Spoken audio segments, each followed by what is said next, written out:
Hello everyone. Tonight we step into an era without justice, without escape, where women are mere commodities under the glow of oil lamps and scornful laughter.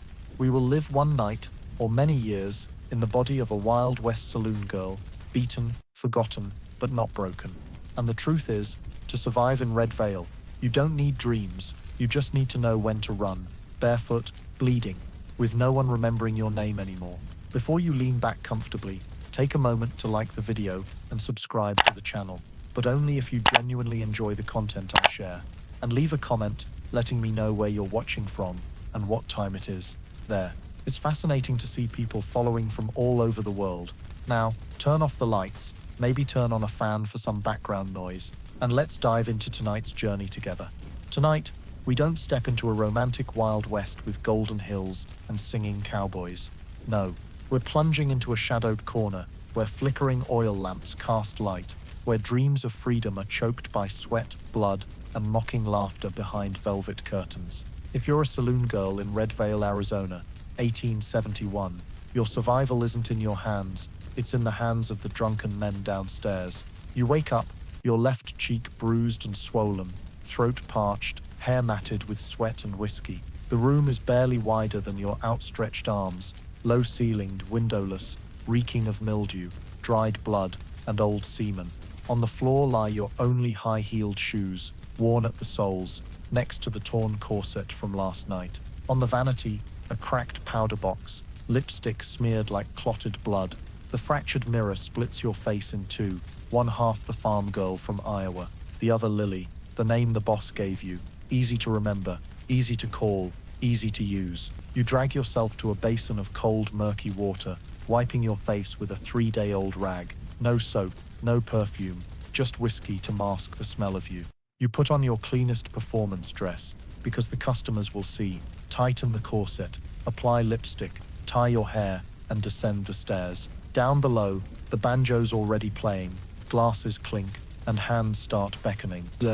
Your darlin' baby girl, candy bitch, whore, and you have to smile, serve drinks, dance, and pretend everything's fine. No one cares who hit you last night, who helped you redress while you were unconscious. No one asks your real name.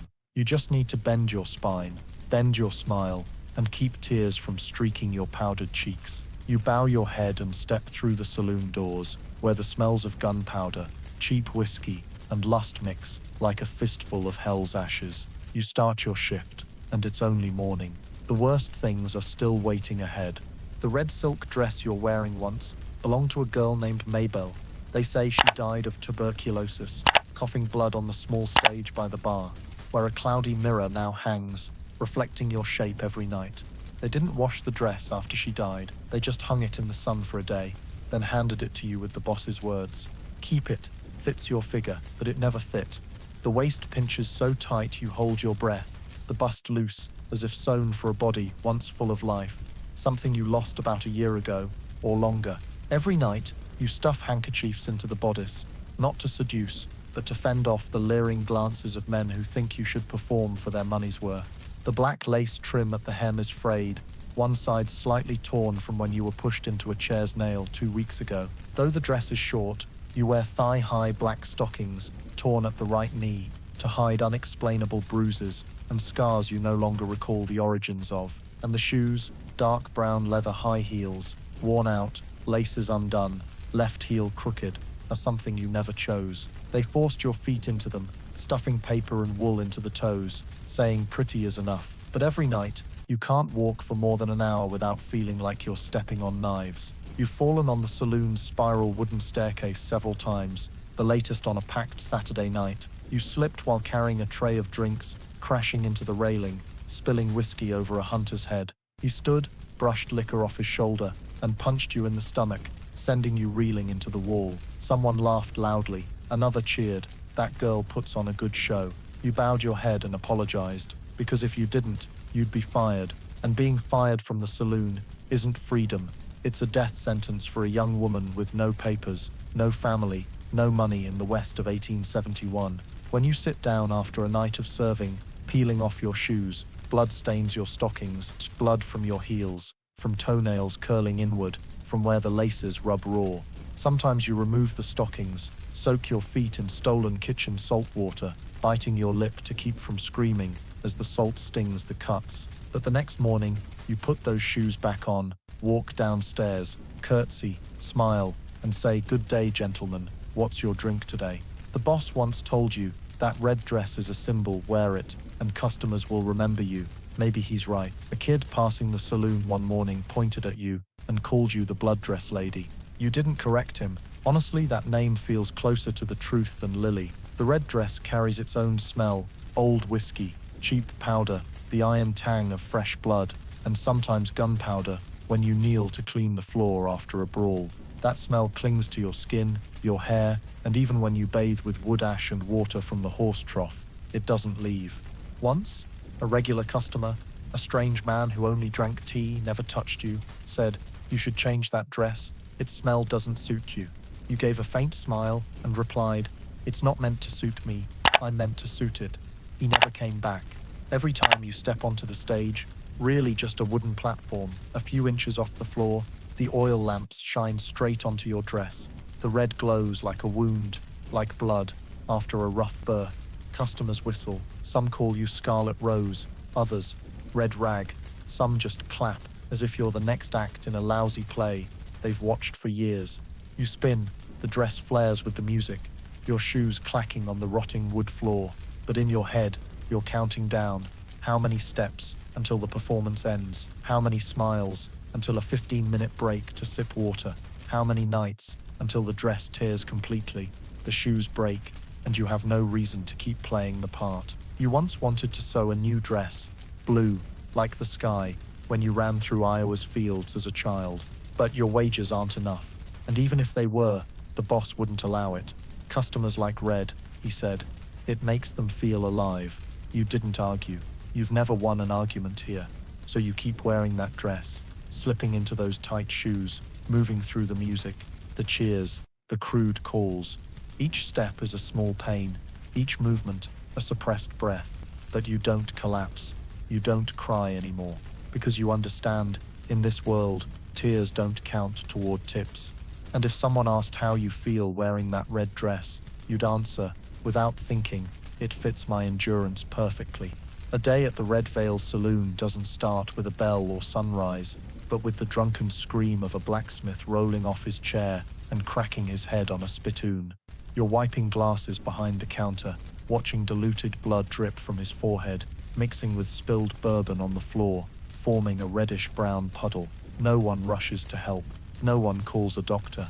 A nearby cowboy just says, "I bet he dies from his head, not his heart." Everyone bursts out laughing. You don't, because you know the real nightmare hasn't started. It's only 10 a.m. You are the man's dream, at least in their eyes. You must smile just right, not too bright to seem easy, not too cold to seem aloof. You must walk lightly, back straight, eyes flitting, but never lingering on anyone for more than 3 seconds, because if you look longer, some man might think you're inviting him. And if he steps forward, puts a hand on your waist, you can't push him away too hard. That's offending the customer. Each day you're assigned a table, sitting with men called soft protectors. They don't hit you, but they'll ask you to feed them meat, wipe their mouths, sit on their laps if they lose at cards. Once you refused to rub tobacco on the lips of a man missing 2 front teeth. He jammed a small knife into your thigh under the table, just enough to draw blood. You didn't react, just slowly pulled out a handkerchief, wiped the wound, and kept serving him whiskey. Because if you screamed, the boss would say, "She ruined the atmosphere, and atmosphere keeps the saloon alive." You once served a man from Wyoming, nearly 7 feet tall, tanned skin, matted hair, a long scar on his neck.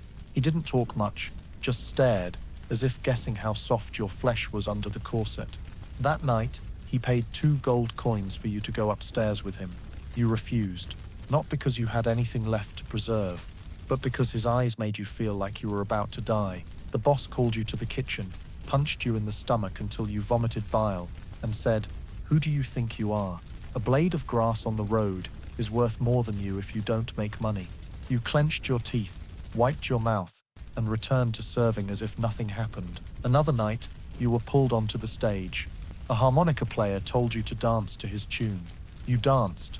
The dress flared. Sweat ran down your spine.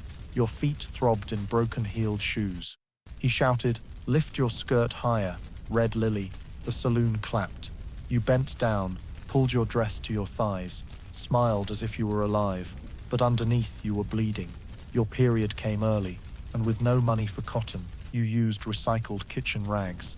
They didn't absorb. You felt blood trickle down your thigh, spotting your stockings. You pretended not to notice. After the performance, you passed the poker tables. A man grabbed your arm, placed a chip on your neck, and said, "1 hour tonight." You removed the chip, gave a faint smile. "Sorry, sir, I'm not on the evening shift." He laughed, kicked his chair back, and shouted, "This bitch thinks she's somebody," and slapped you in front of the crowd. The sound rang like flesh hitting raw meat. You fell, your head hitting the counter's edge, eyes blurring with blood. The saloon went silent for 3 seconds. Then the music started again. Beer was poured. People returned to their cards. The boss stepped over, helped you up, and whispered, "Smile, the audience is watching." And you smiled. You smiled with blood on your lips, ears ringing from the blow, head buzzing. Because if you didn't smile, you wouldn't get paid at the end of the week. And without money, you don't eat. Sometimes, your worst nightmare isn't being hit. It's having to act like you were never hit. Some nights, you serve a man who beat you that morning. He doesn't remember, you can't forget, but you still pour his drink, still serve his beef, still smile when he says, "Your ass looks good today."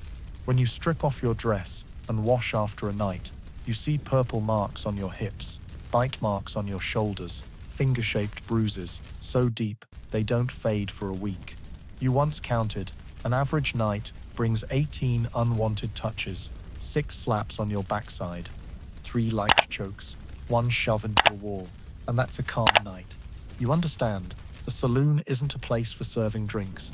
It's a theater, an arena, the open belly of a hungry beast. And you're the raw meat painted with red lipstick, sprayed with ginger perfume, wrapped in lace and silk, to make people believe they're being entertained. But you know the truth. You're the backdrop. You're the man's dream. Only when they're drunk. When they're sober, you're the disposable woman to be pushed aside. And tomorrow, you'll wake up, put on that red dress, slip into those tight shoes, step into that cramped room, where every eye looks at you as if you have no soul. Because in Red Veil, a soul has no value. Only flesh, blood, and laughter bought with pain. And you, like every night, will step onto the stage again, start over. The man's dream, your nightmare. The Red Veil Saloon never sleeps. When the sun sets behind the western mountains, fires are lit behind smoky glass windows, and when the banjo starts, when men's laughter mixes with clinking glasses and the sound of guns being loaded, you know the night begins. Just like yesterday, just like last week, just like the first night you stepped into this place, drenched in sweat, trembling, with eyes that still dared to hope. Now, you don't remember the last time you slept. Sleep, the ultimate luxury, is always stolen here, by the sound of boots stomping the floor, tables crashing, the panting of brawls after drinks, and the exhausted moans behind wooden doors upstairs. Your shift is from 4 p.m. to 4 a.m., but in reality, no one keeps time here. Each night you serve until your feet swell red, your eyes blur from tobacco smoke. Then you clean tables, collect glasses, scrape dried blood off the floor. If someone got a bottle smashed on their head, or a knife for insulting the wrong person, you once knelt to wipe the blood of a stranger. When you asked the boss who he was, he said, "Doesn't matter, just clean it before dawn."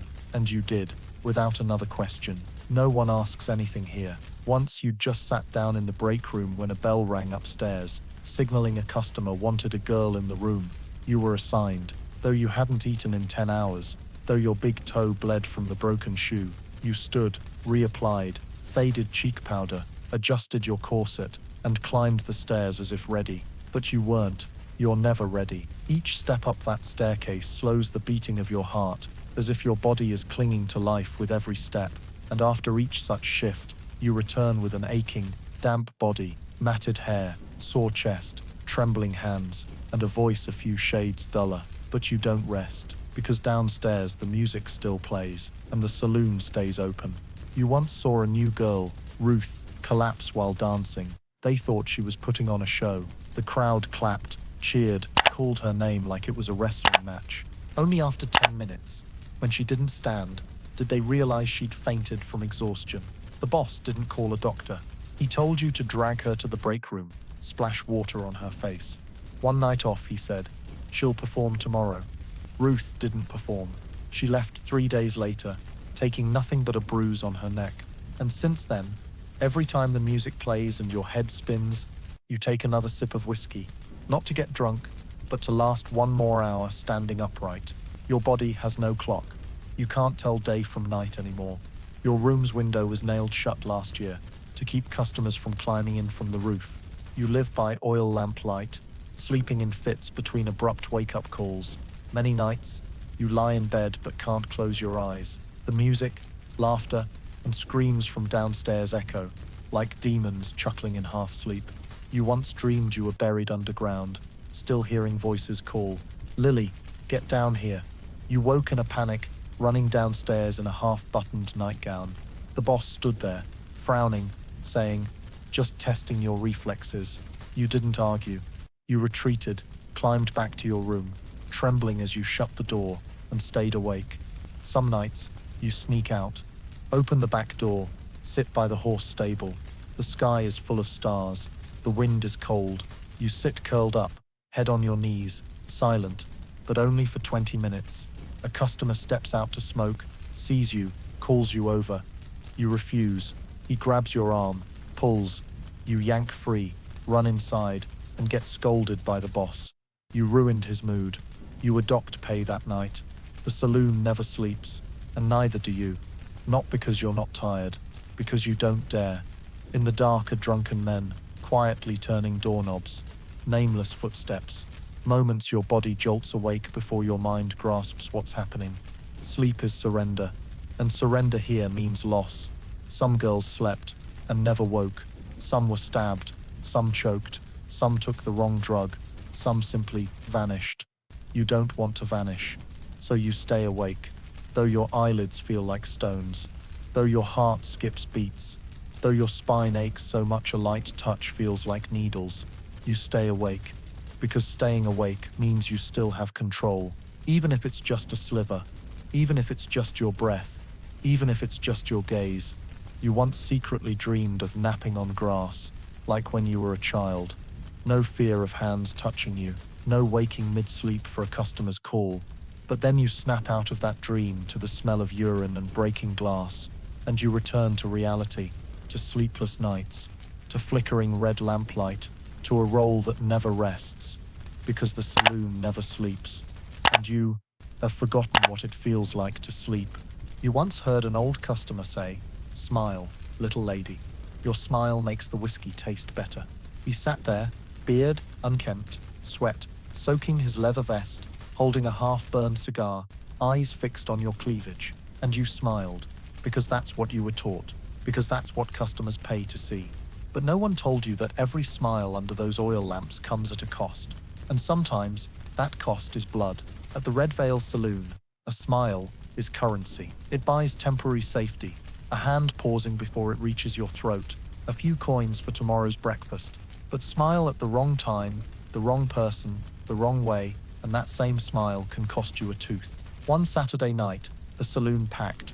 You were pouring drinks for a group from Colorado when a bald man grabbed your hand and said, "You've got a cute smile, but are you smiling at the guy next to me, or me?" You froze, not answering fast enough, and he pulled you onto his lap, his arm squeezing your waist like he meant to break it. You forced a half smile, avoiding his eyes, and that angered him. You smiling like I'm some fool. A second later, he threw you to the floor, in front of dozens of eyes, and slapped you so hard your ears rang. No one intervened.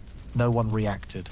The music stopped for 3 beats, then resumed. The boss later called you to the kitchen, gave you a cold piece of meat to press against your cheek, and said, "Next time, smile more sincerely." You learn to control your facial muscles, to adjust your eyes, the curve of your lips, even the tilt of your head when you bow. You stand before the mirror each morning, practicing smiles, inviting smiles, shy smiles, obedient smiles, clueless smiles, but never genuine smiles. The cost of a smile is survival. It keeps customers coming back. It keeps you employed. Once you saw a new girl, blonde, blue-eyed, named Clarice, beaten for smiling the wrong way.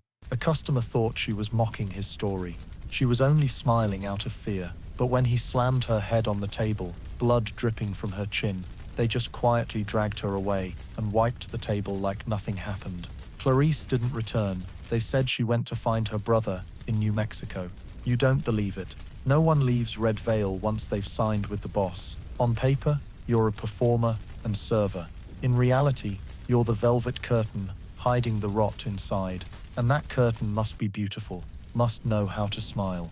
There's a regular, Harmon, a retired lieutenant, blind in one eye, always wearing a silver necklace. Every visit, he asks you to sit beside him and smile through his chosen song.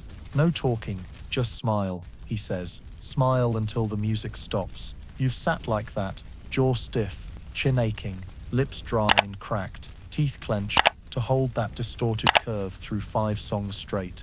After that night, your gums bled, your tongue swelled, your jaw ached for a week. But you still smiled, because he tipped well. And you needed money for anti-inflammatory medicine. Sometimes, when too exhausted, you fake a smile with your eyes. A slight crinkle, a flutter of lashes, but no open mouth. Customers don't like it. They want lips parted.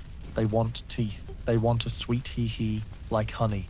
Even if you just vomited backstage, the smile must come with perfume. Orange blossom, cinnamon, something to mask the human smell. Some nights, you mix menthol oil with cinnamon powder, rub it on your neck to stay alert, then smear red lipstick on your lips, smiling as if living a dream. But inside, your gut twists from a digestive infection, from drinking too much whiskey instead of water. Sometimes, you catch your reflection in a glass. That smile looks like a tragic actress playing a heartbroken role.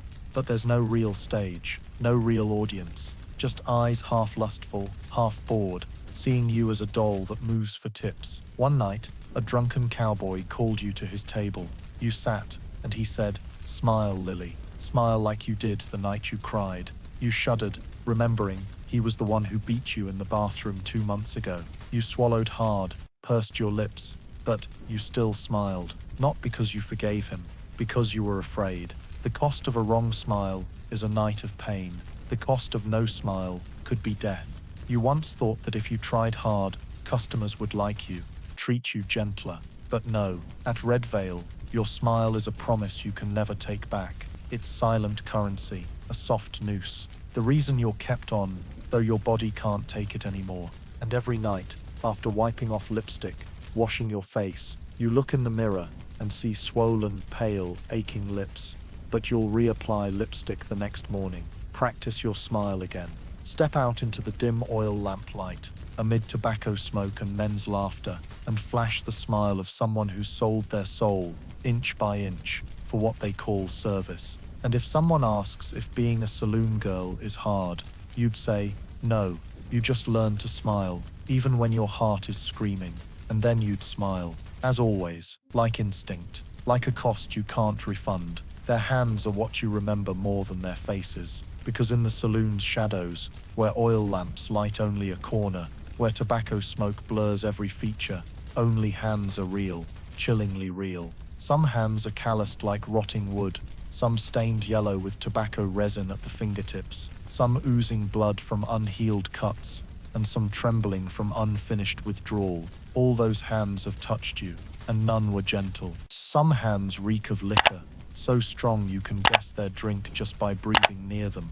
Cheap bourbon, oak-burned whiskey, or the methanol-laced stuff from the bartender chasing side profits. Some hands are feverishly warm, trembling slightly, brushing your waist as you pass their table. Some are cold, dry, clinging to your shoulder like a corpse from a forest graveyard. And some, the moment they touch you, tell you there will be blood today.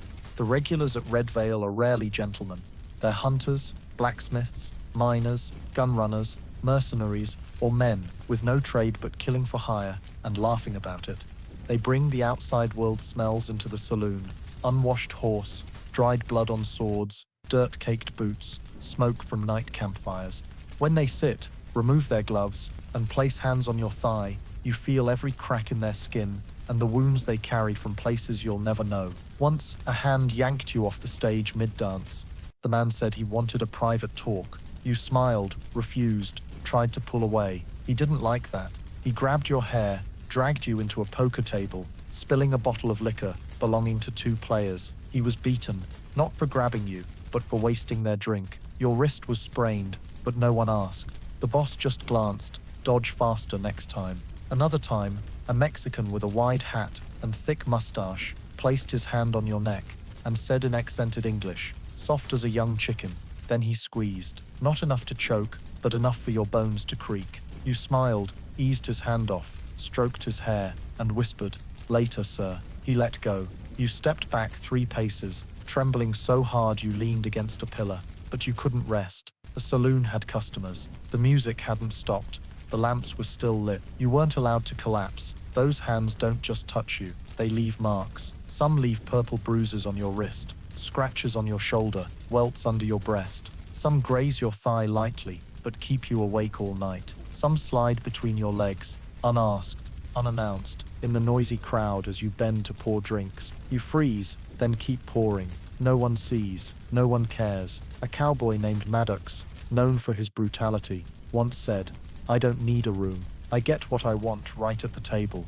And he did, 3 times, with 3 different girls. One of them, Emily, left afterward. Rumor said she was caught and sold to a border mining camp. You never asked for details. Here, truth can kill you for knowing too much. One winter night, with wind whistling through door cracks, you were curled up by the stove when a hand rested on your shoulder from behind. Warm, not forceful, just there. You turned, startled. It was a young man, new, no one knew his name. He said, "You look cold," and handed you an old, still warm scarf. You took it, unsure what to say, but you never wore it, because you know everything offered here comes with a price, even kindness, especially kindness, and you couldn't afford another debt. Every night, you wash your hands with old soapy water in a wooden basin behind the saloon. You scrub each finger, each nail, as if to erase invisible touches, but they don't go away. You've soaked your hands in kitchen ash, rubbed them with antiseptic liquor, cut your nails until they bled, but the smell lingers. The smell of men's hands, of tobacco and spilled whiskey, of men with no boundaries, and you carry it to bed, to the straw mat, to fitful sleep. Those hands sometimes appear in dreams. No faces, no voices, just hands floating, reaching from the dark, touching your neck, your chest, your thighs. You scream, but no one hears, because in that dream, you're still standing in the Red Veil Saloon, music playing, and everyone thinks you're smiling. The next morning, you wake with a sore neck, aching back, numb hands. You sit up, look at your own hands, thin, veined, no longer soft, no longer trembling, and you wonder, will my hands one day become like theirs? You have no answer. You only know that tonight, those hands will return, and you'll have to stand there, smiling, though inside, you're convulsing with dread, though your soul is worn thin, because at Red Veil, you have no right to refuse, and no one asks if you're ready. They only need to know where their hands can land. And you must learn to endure and keep surviving. One more night, one more hand, one more unseen mark. You don't remember what day it was at the Red Veil Saloon. Days don't matter, only opening hours, and when customers start getting drunk. You remember one thing clearly. That day you spoke, not shouted, not cursed, just spoke. And that was your first mistake. "I don't like you touching me," you said, voice low but clear. The man was a horse trader from Four Corners, long black hair tied with a leather cord, face dusty, teeth yellow, breath reeking of chewing tobacco.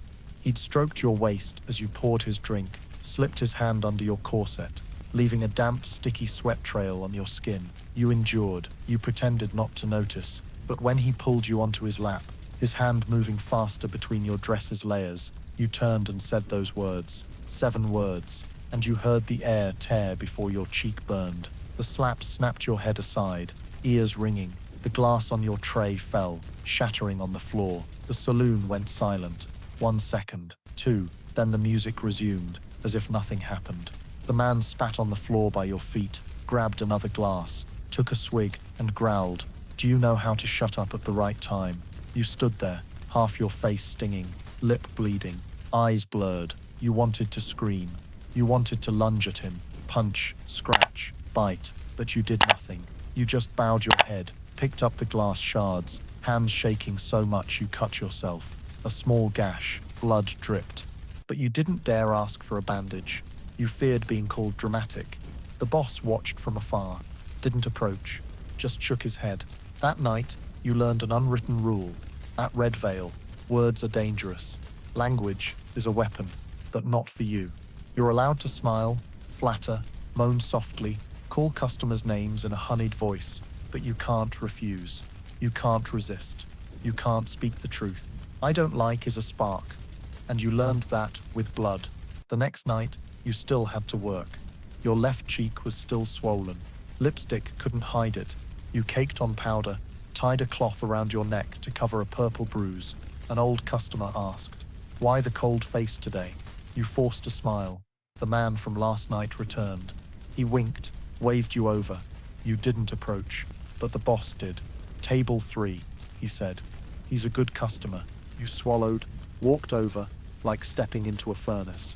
He rested his hand on the table, eyeing you like a hunter watching a limping deer. "You've learned your place," he said. Oh, you didn't answer. You poured his drink. You smiled. And inside, a small part of you died. After that, you grew quieter. You learned to swallow your words. Learned to let hands slide over your waist without flinching. Learned to shut up, not because you had nothing to say, but because you couldn't take another slap. The hardest part was learning to forgive yourself. You once asked, "What did I do wrong?" Just for saying no. Just for telling the truth. Then you stopped asking. Because asking without answers wears you down as much as waiting for an apology in a place where no one knows what sorry means. The first slap is unforgettable, but it's not the last. The ones after come easier, faster, less painful, because your skin grows used to the force. But the first, it's etched in memory. The moment you realized you're no longer human in their eyes. You're an object, a toy, something that must behave, and behaving means shutting up at the right time. Once you saw a new girl, Violet, have her chin grabbed when she refused to share a drink. She turned away, said, "I'm not comfortable." The man slammed her head into the table. People laughed. You wanted to run to her, but you stood still. Not because you're a coward, because you knew, if you stepped in, you'd be hit too.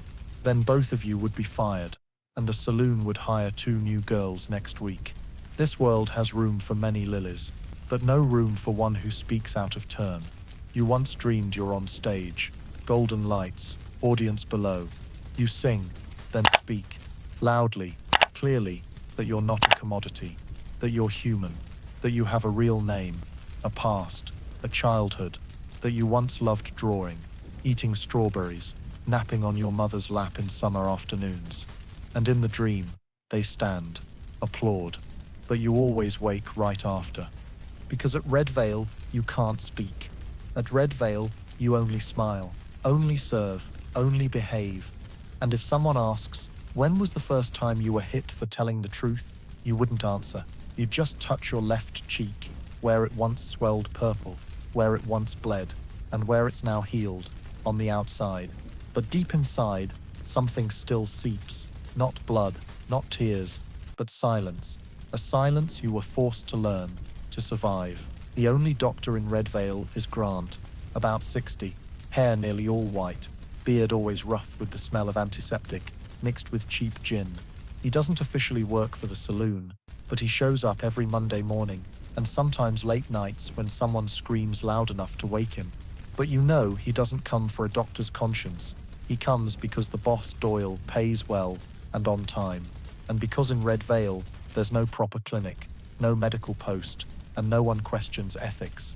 Grant's patients are mostly men, slashed after a card game, shot after an argument, pelvis broken by a horse's kick. But outside those cases, he also tends to the serving girls. Of course, not all are called patients. To him, you're just girl number 4 or brown-haired girl, 2nd floor. He doesn't remember names. And honestly, none of the saloon girls care anymore. You're used to it. Used to curling up on a cold wooden table in the storage room, dress hike to your hips, while he checks if a thigh cut is infected. Used to the sting of a needle sewing your skin without anesthetic, the sharp smell of iodine burning your nose, his muttering, "Dodge faster next time." Used to your blood dripping on the floor without anyone flinching, because that's normal. One day, a man bit through the skin below your left breast.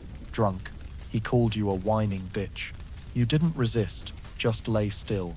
Afterward, you found Grant. He bent to inspect the wound, shrugged, and said, "Lucky it's not infected, but it'll scar." Then he bandaged it. 1 wrap, 2, tying it lightly.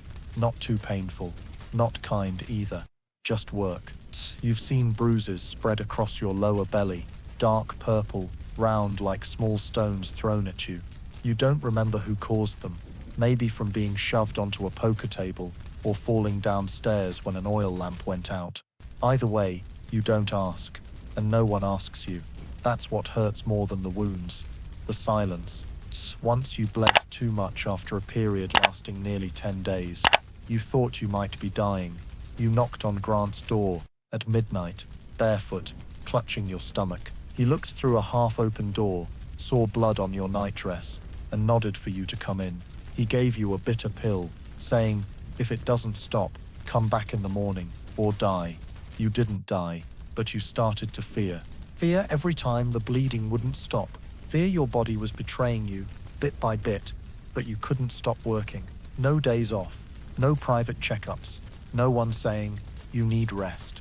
You only had blood-soaked rags, washed and reused until they frayed, cold cloths on your forehead, and your own hands rubbing your cramping belly each night. You saw a girl named Annie break 2 fingers when a customer slammed a table onto her hand for bringing the wrong whiskey. Grant reset the joints, splintered them with old wood and kitchen rope, and said, "Don't move it for 3 weeks." But Annie still danced every night, with her bandaged hand hidden in a loose sleeve, with a forced smile and fake laugh, with an unhealed wound bleeding when she spun too hard. You asked, "Why not rest a few days?" She replied, "Rest and eat what? No one eats on pity in Red Vale." Once Grant spoke to you gently. That night, you'd fainted after a punch to your lower stomach. The man hit you for not calling his name right while pouring his drink. You were dragged to your room by the bartender's hands. Grant came, placed a hand on your forehead, and sighed, "Girls like you shouldn't be here." You wanted to laugh, wanted to ask. Then where? In the desert, under the ground. But you didn't speak. You just looked at him, for once without guarded eyes, and you saw how old he'd become. Grant shook his head, placed a cold compress on your stomach, and silently stitched a tear. He didn't apologize, didn't comfort, but that night, he stayed in your room until morning, doing nothing, just sitting, and you slept a short, deep sleep. You never told anyone, because in this place full of lies, sometimes a quiet act of kindness is the most precious and fragile thing. Your bruises grow, some heal, some swell, some fade like memories you want to forget, but your body won't. Each morning, you look in the mirror, seeing purple, blue, yellow mapped on your skin, like a chart of where you've been hurt. But no one asks. No customer wonders. No one in the saloon asks, "You okay today?" The only question you get is, "Can you serve tables yet?" And you always nod. Though your feet are numb, your hands shake, your blood flows inside where no one sees. You nod, you keep going, you pour drinks, you dance, you smile. Because at Red Vale, if you fall and no one sees, it's as if you never stood up. You learn to hide pain, learn to wrap bandages around your stomach when the doctor's busy stitching a gunman's shot thigh. Learn to breathe deep, not cry, when sewn without anesthetic. Learn to stand after blood stains your stockings, and you learn the cruelest lesson. Pain is normal. No pain is what's worrying. Because pain means you're still alive, still feeling, still reacting, still holding on to the last shred of humanity in a defiled body. And if someone asks, really asks, who takes care of you when you're hurt, you'd smile, slowly, bitterly, and say, "An old doctor, a roll of bandages, and me." Love is a luxury in Red Vale. It's not in the contract, not on the payroll, not in the unspoken rules of the saloon, where everything is priced in flesh and silence. You're allowed to smile, moan, caress, pretend to be smitten, but you must never love anyone for real, because a saloon girl who loves becomes a danger to herself, to the one she loves, and to this rotting system. But you loved, quietly, like a soft weed sprouting through the filthy wooden floor, fragile, unpermitted, but unstoppable. His name was Thomas, not a cowboy, not a soldier, not like the loud, violent men you serve nightly. He was a bookbinder, a strange trade in a land where most can't read. He came to Red Vale with a supply wagon, setting up a small shop at the street's end, selling paper, ink, and quills. You met him when you went to his shop for paper, to write a fake letter for a customer, something you did to earn extra money. Thomas didn't ask much. He just looked at you, long, then gave you a stack of clean paper for free. "You have beautiful handwriting," he said. You gave a faint smile, thinking he was flirting, but he didn't touch you, didn't ask you to his bed, didn't call you darling or baby. He just quietly asked, "Do you like to read?" and handed you a small leather-bound book, Jane Eyre. That night, you read by oil lamp until your eyes stung. For the first time in months, you didn't dream of blood. After that, you visited his shop often, at first for ink or paper, then because you wanted to see him. Thomas never asked what you did. He knew, of course, the whole town knew, but he never called you a saloon girl, never looked at you like the others, like you were a juicy piece of meat clinging to its skin. He looked at you like a person, asked what you liked to eat, where you grew up, whether you hated summer or winter more, and you answered, for the first time in months, when all you were allowed was to nod, smile, and stay silent. You told him about Iowa's cornfields, hiding in tree shade during hot days, about your foster father who grew potatoes, your stepmother who hit you with a wooden spoon, even about running away at 15 and being put on a wagon to Arizona. Thomas didn't pity, didn't judge, just quietly held your hand behind the shop's curtain, his hand warm and dry, no whiskey smell, no gunpowder. He kissed you first while you were reading about Rochester proposing to Jane, a light kiss, on your forehead. You cried, not loudly, not sobbing, just tears falling onto his shirt, soaking into the smell of paper and ink.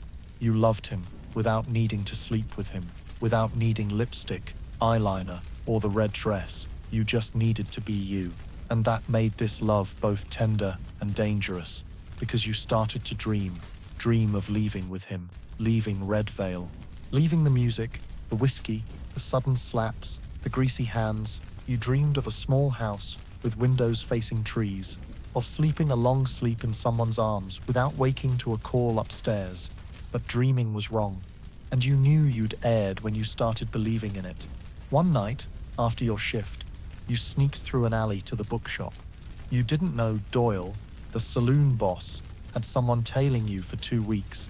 You didn't know a customer, furious for being refused a full night, had snitched that you were seeing a paper seller. As you stepped into the shop, the door was kicked open. 3 men rushed in, dragged you into the street. Thomas tried to stop them, got his nose broken. You were hauled back to the saloon, hair ripped out in clumps.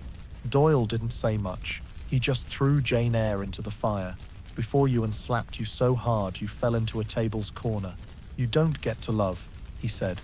"You're property." After that night, you never saw Thomas again. Some said he left. Some said he was locked up.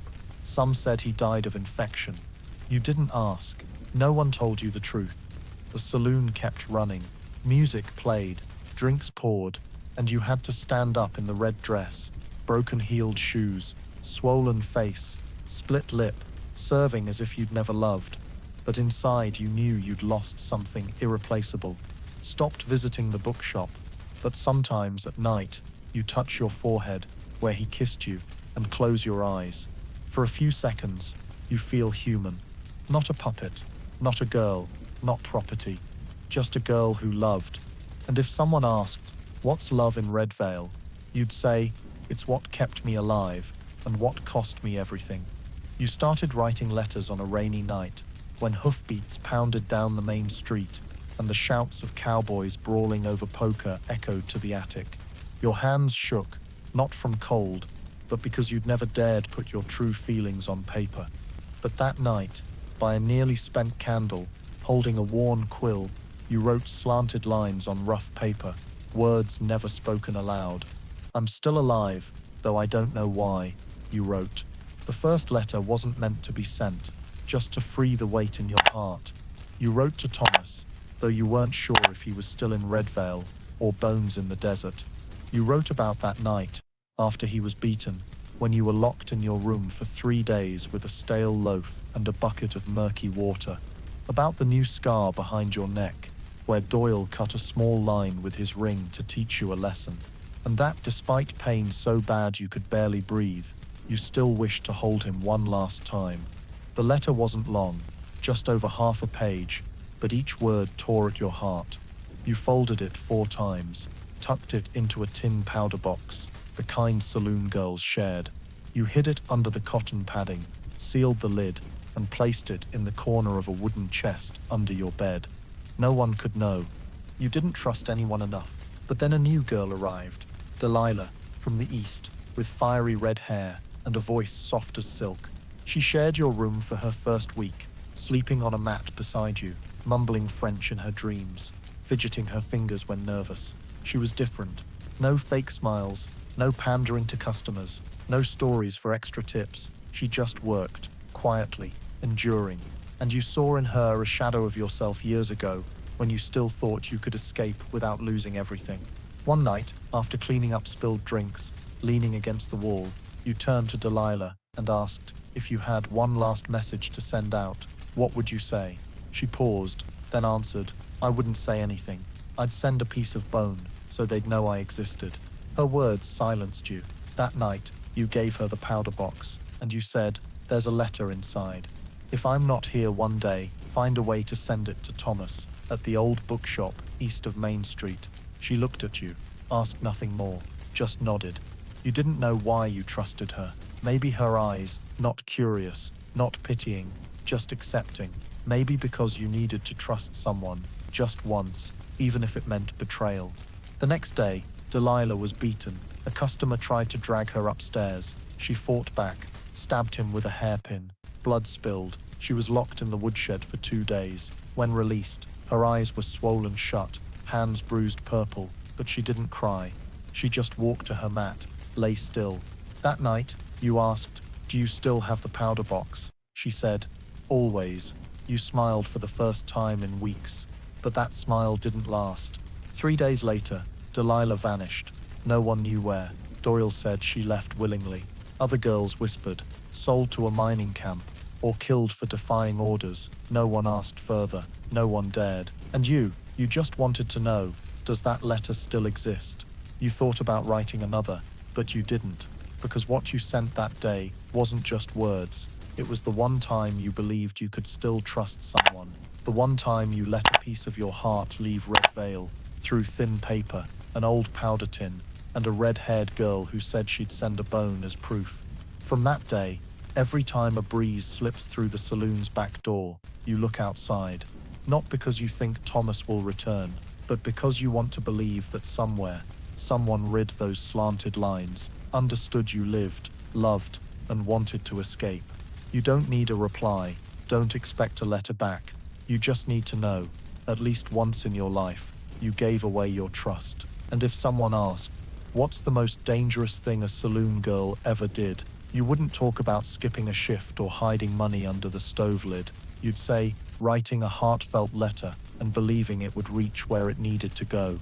Then, you'd fall silent. Your eyes would drift to the end of the street, where there once was a bookshop, a man who listened, and a love that bloomed and went silent before it could grow.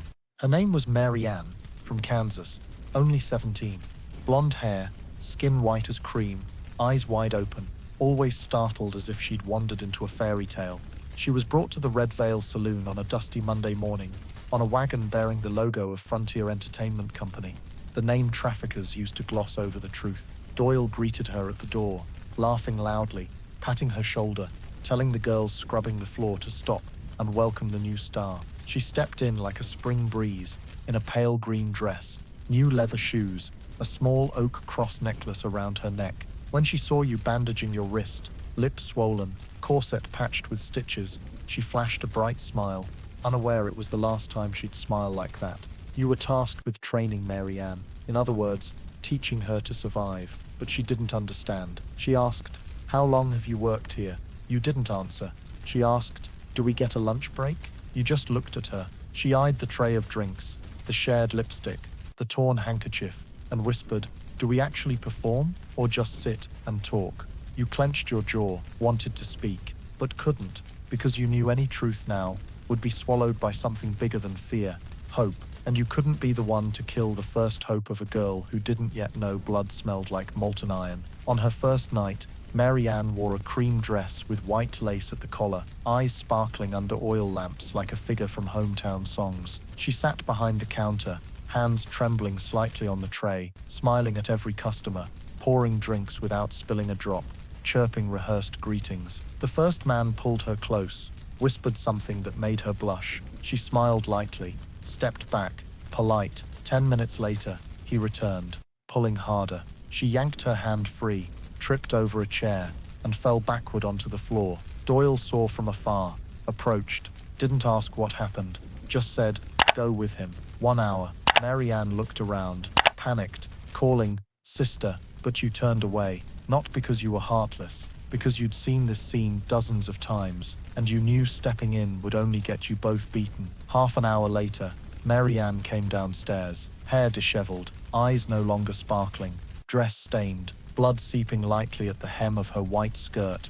A first blood, not for love, but for a rape behind closed walls. She didn't cry, just walked slowly, came to you, and asked, "Do you have a cloth?" You gave her one, old, frayed at the edges, but clean. She took it, wiped the blood, her lips trembled, and then she disappeared for a long while. You found her behind the kitchen, among broken bottle shards, kitchen to fruit knife. She didn't use it, just gripped it tightly, nails digging into the wooden handle. You sat beside her, silent.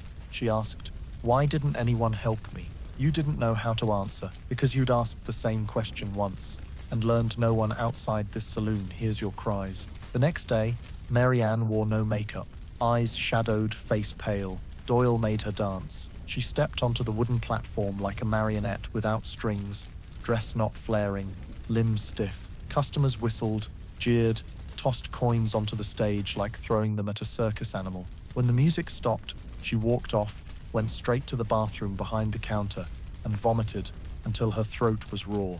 You stood outside the door, guarding, hearing each choked sob cut into your heart like a knife. That night, she went upstairs with a man from the south, not willingly, just because Doyle ordered it. At midnight, you heard a scream from upstairs. Everyone pretended not to hear.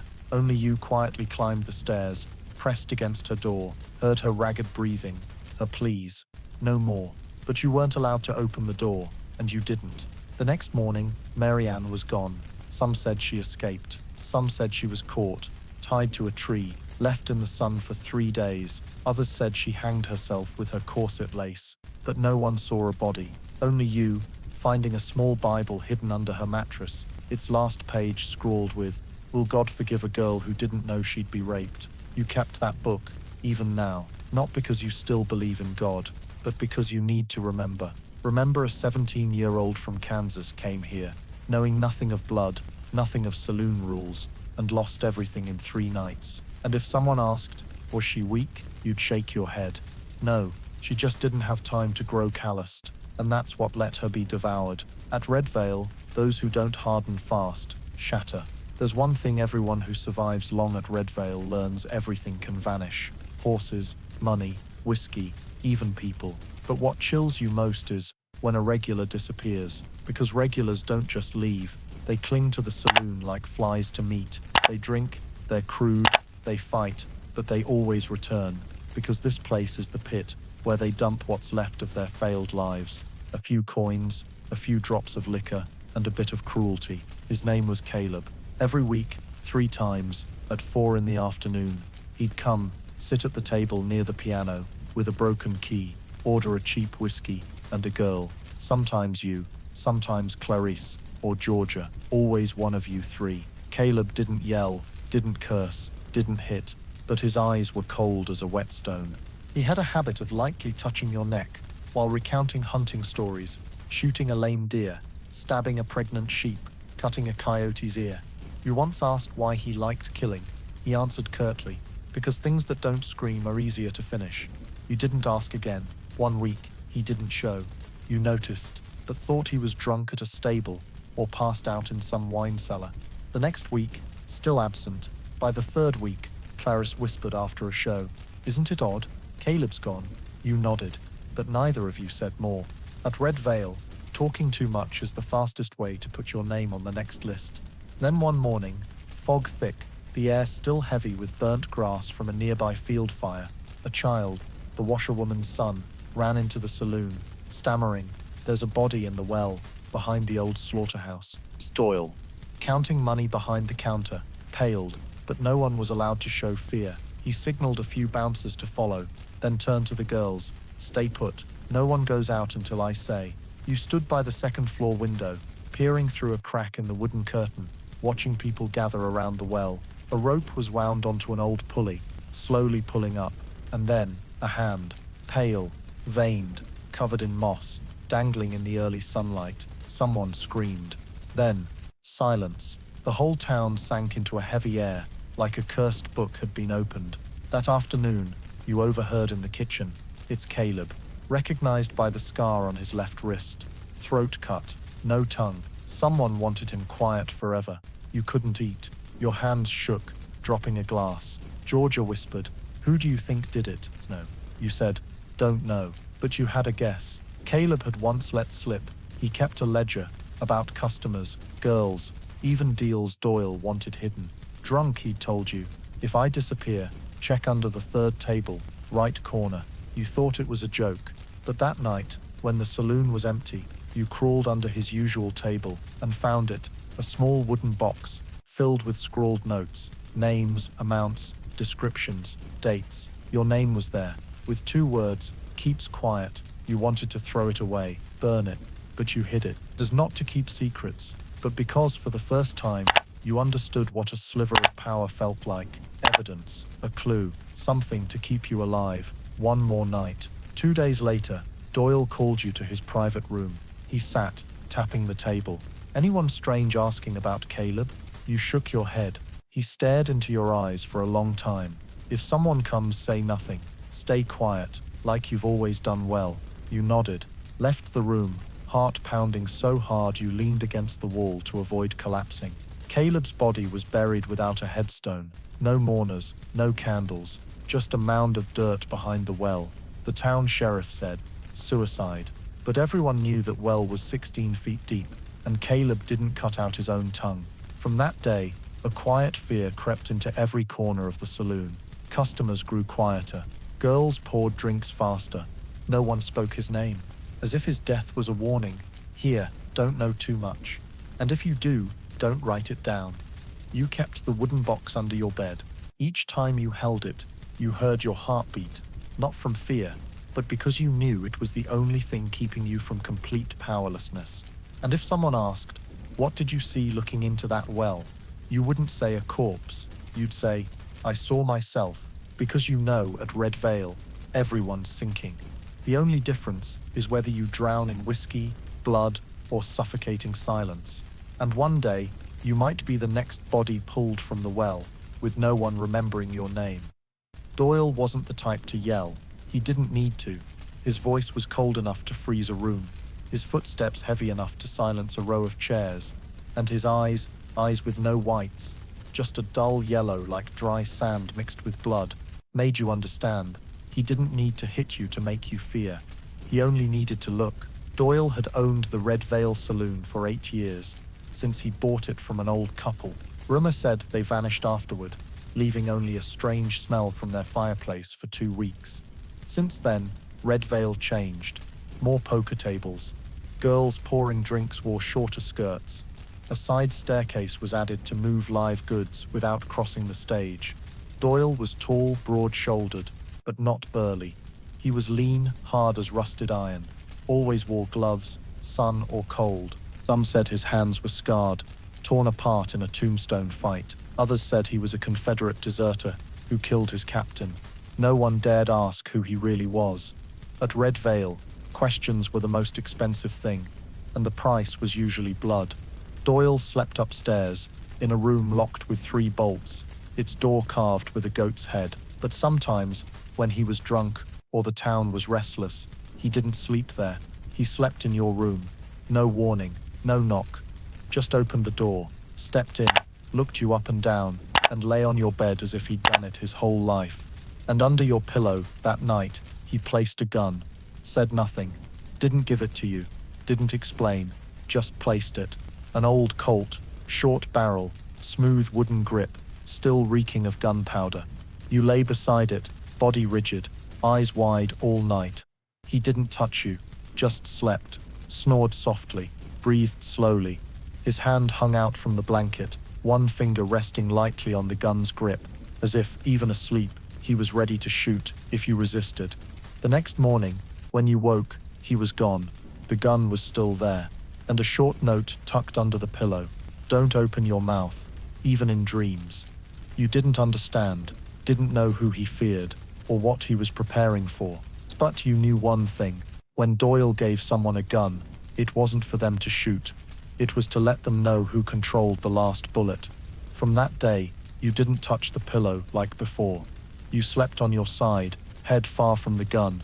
Each time you changed the sheets, you carefully wrapped the Colt in cloth.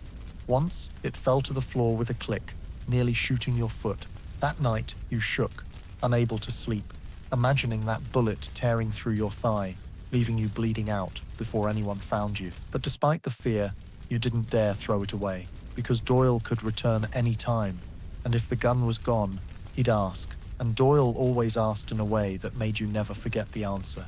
One night, Georgia, the tall black girl with a summer smile but card-playing hands like razors, was beaten half to death for demanding a raise. Doyle didn't hit her, he had 2 bouncers do it.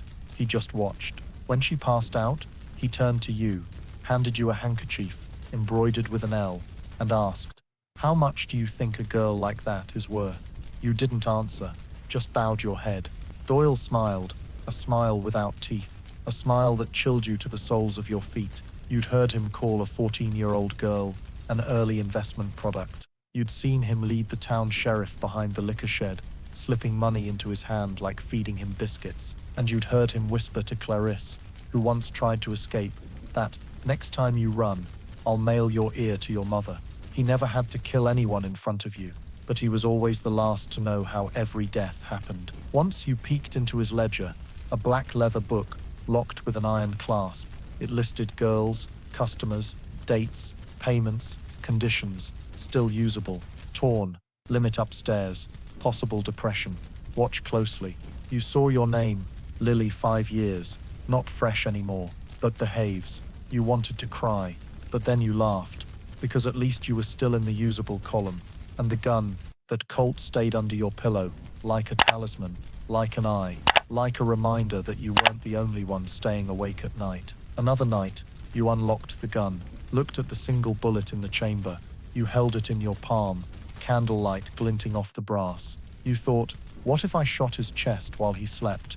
But you put the bullet back, because you knew, if you shot, not only would you die, every girl left would be dealt with like rebellious livestock. Doyle would never die from one bullet. He'd only die when this whole town listened to words no one dared speak. And if someone asked, "Who is Doyle?" you'd say, "He's the gun under my pillow. The unshot bullet. The reason I don't dare sleep too deeply." The smell of gunpowder in the saloon isn't like on a battlefield. It's not loud, not instantly acrid, but smolders like warm coals under rotting wood, seeping through ceiling cracks, clinging to table rags, mixing with tobacco smoke, old whiskey, and men's sweat. But you always recognize it, because when that smell appears, within 5 minutes, someone falls, there's a scream, blood leaks from between fingers or a throat, and someone has to wipe the floor with an unwashed old towel. That night, no moon, the saloon busier than usual. A blacksmith who'd won big at poker was drinking wildly, smashing 3 glasses, because no one laughed at his joke. Then a cowboy, the one who lost that game, drew his gun, a split second faster. One bang, no one had time to scream, and you saw blood splatter the red velvet curtain, drip beside an untouched drink, land on your shoe. The blacksmith collapsed, forehead split like a cleaved melon, blood oozing thickly from the crack. Its smell, iron, salt, Something raw inside a human laid bare, hitting you so hard you dry heaved. Doyle didn't rush over, just stepped out of his room, calm as if he'd heard a glass break. Not a shot. He nodded. A bouncer dragged the body away. Another picked up the casing. You and Georgia were called to the kitchen. Clean it, Doyle said, and you couldn't refuse. The kitchen was the saloon's filthiest place, reeking of mold, grease, rat piss, and old washing liquor, the sink full of dirty glasses, in murky, fermented water, the floor sticky, as if unwashed for a century. There, where the iron door to the backyard was chained shut, was where you were first cut. You were washing glasses when a shard from the earlier brawl was tossed back into the tray. You didn't see it. You plunged your hand into the water, a clean, deep slice from the base of your index finger to near your wrist, blood spurting, mixing with the dishwater, thinning like watery soup, turning red, then purple. You cried out. Georgia ran over, pulled your hand out. Too deep, she said, grabbing a rag to tie it off. You felt dizzy, watching the blood flow endlessly, not as painful as you expected, but cold, so cold you wondered, is this how the body says it wants to leave? Grant, the old doctor, came after 15 minutes. He didn't ask if you were okay, just said, you again, and pulled out a needle, thread, and a bottle of liquor. He cleaned the wound with alcohol, no anesthetic, and stitched 8 times, each one feeling like the needle pierced bones. You bit a rag, not daring to scream, not for pride, but because Doyle was watching. When done, he said, no dishwashing for 2 days. You gave a faint smile. Who'll do it then? He stayed silent, stood, and walked away. You didn't ask for medicine, didn't ask for rest. You wrapped your hand in an old cloth, hid it in your sleeve, and returned to the stage when the music started. Because at Red Veil, blood isn't a reason to stop working, it's just part of the nightly costume. You poured drinks with your left hand, right hand numb, throbbing with each drumbeat, each pat on the shoulder. That night, alone in the kitchen amid broken glasses and dried blood, you realized the smell of gunpowder and blood had soaked into your skin, so deep that scraping off the first layer of flesh might not wash it away. You held a chipped glass, saw your blood still stuck to its bottom, and laughed. A dry, distorted, soundless laugh, not from sadness, but because you knew, one day, you'd be the one to fall, blood mixing with whiskey dregs, a cut on your hand becoming a slash on your throat, and another girl would wipe your blood as you'd wiped others, and that smell, gunpowder, blood, cheap dish soap, would linger, clinging, lurking in the kitchen corner, no one sees. Because Red Veil doesn't clean memories, it only cleans floors. Christmas Eve at Red Veil had no snow, no church bells, no wreaths on the door, just overflowing drinks, a live band playing too fast out of fear of being yelled at, and so many customers they set up tables in the backyard, where horses were usually tied or drunken brawlers were tossed to cool off in the wind. You wore a bright red dress, the holiday special, thin, bare-shouldered, tight, making you feel more like a gift to be unwrapped than a person. Your cheeks glowed from powder covering old bruises, lips caked with lipstick, soles burning from high heels with loose soles. But you still smiled because customers tipped more tonight, were generous, and Doyle warned, smile wrong, you lose money. Lose money tonight, you lose next year too. You kept a perfect smile, practiced for 3 holiday seasons, trying not to shudder as the stench of sweat, gunpowder, and tobacco blended into a ghostly haze in the red-lit saloon. The man came around 10, in a long buffalo leather coat, hat shadowing half his face, with 2 smaller men, likely lackeys. He sat at a table near the bar, ordered nothing, just pointed at you. Doyle from afar nodded. You approached, heart pounding, not knowing why he seemed familiar. Not his face, but his eyes. Eyes not drunk, not glazed like the others. Eyes so sober they unnerved you. He told you to sit. You sat. He poured a drink, offered it. You politely declined. He smiled. Think I poisoned it.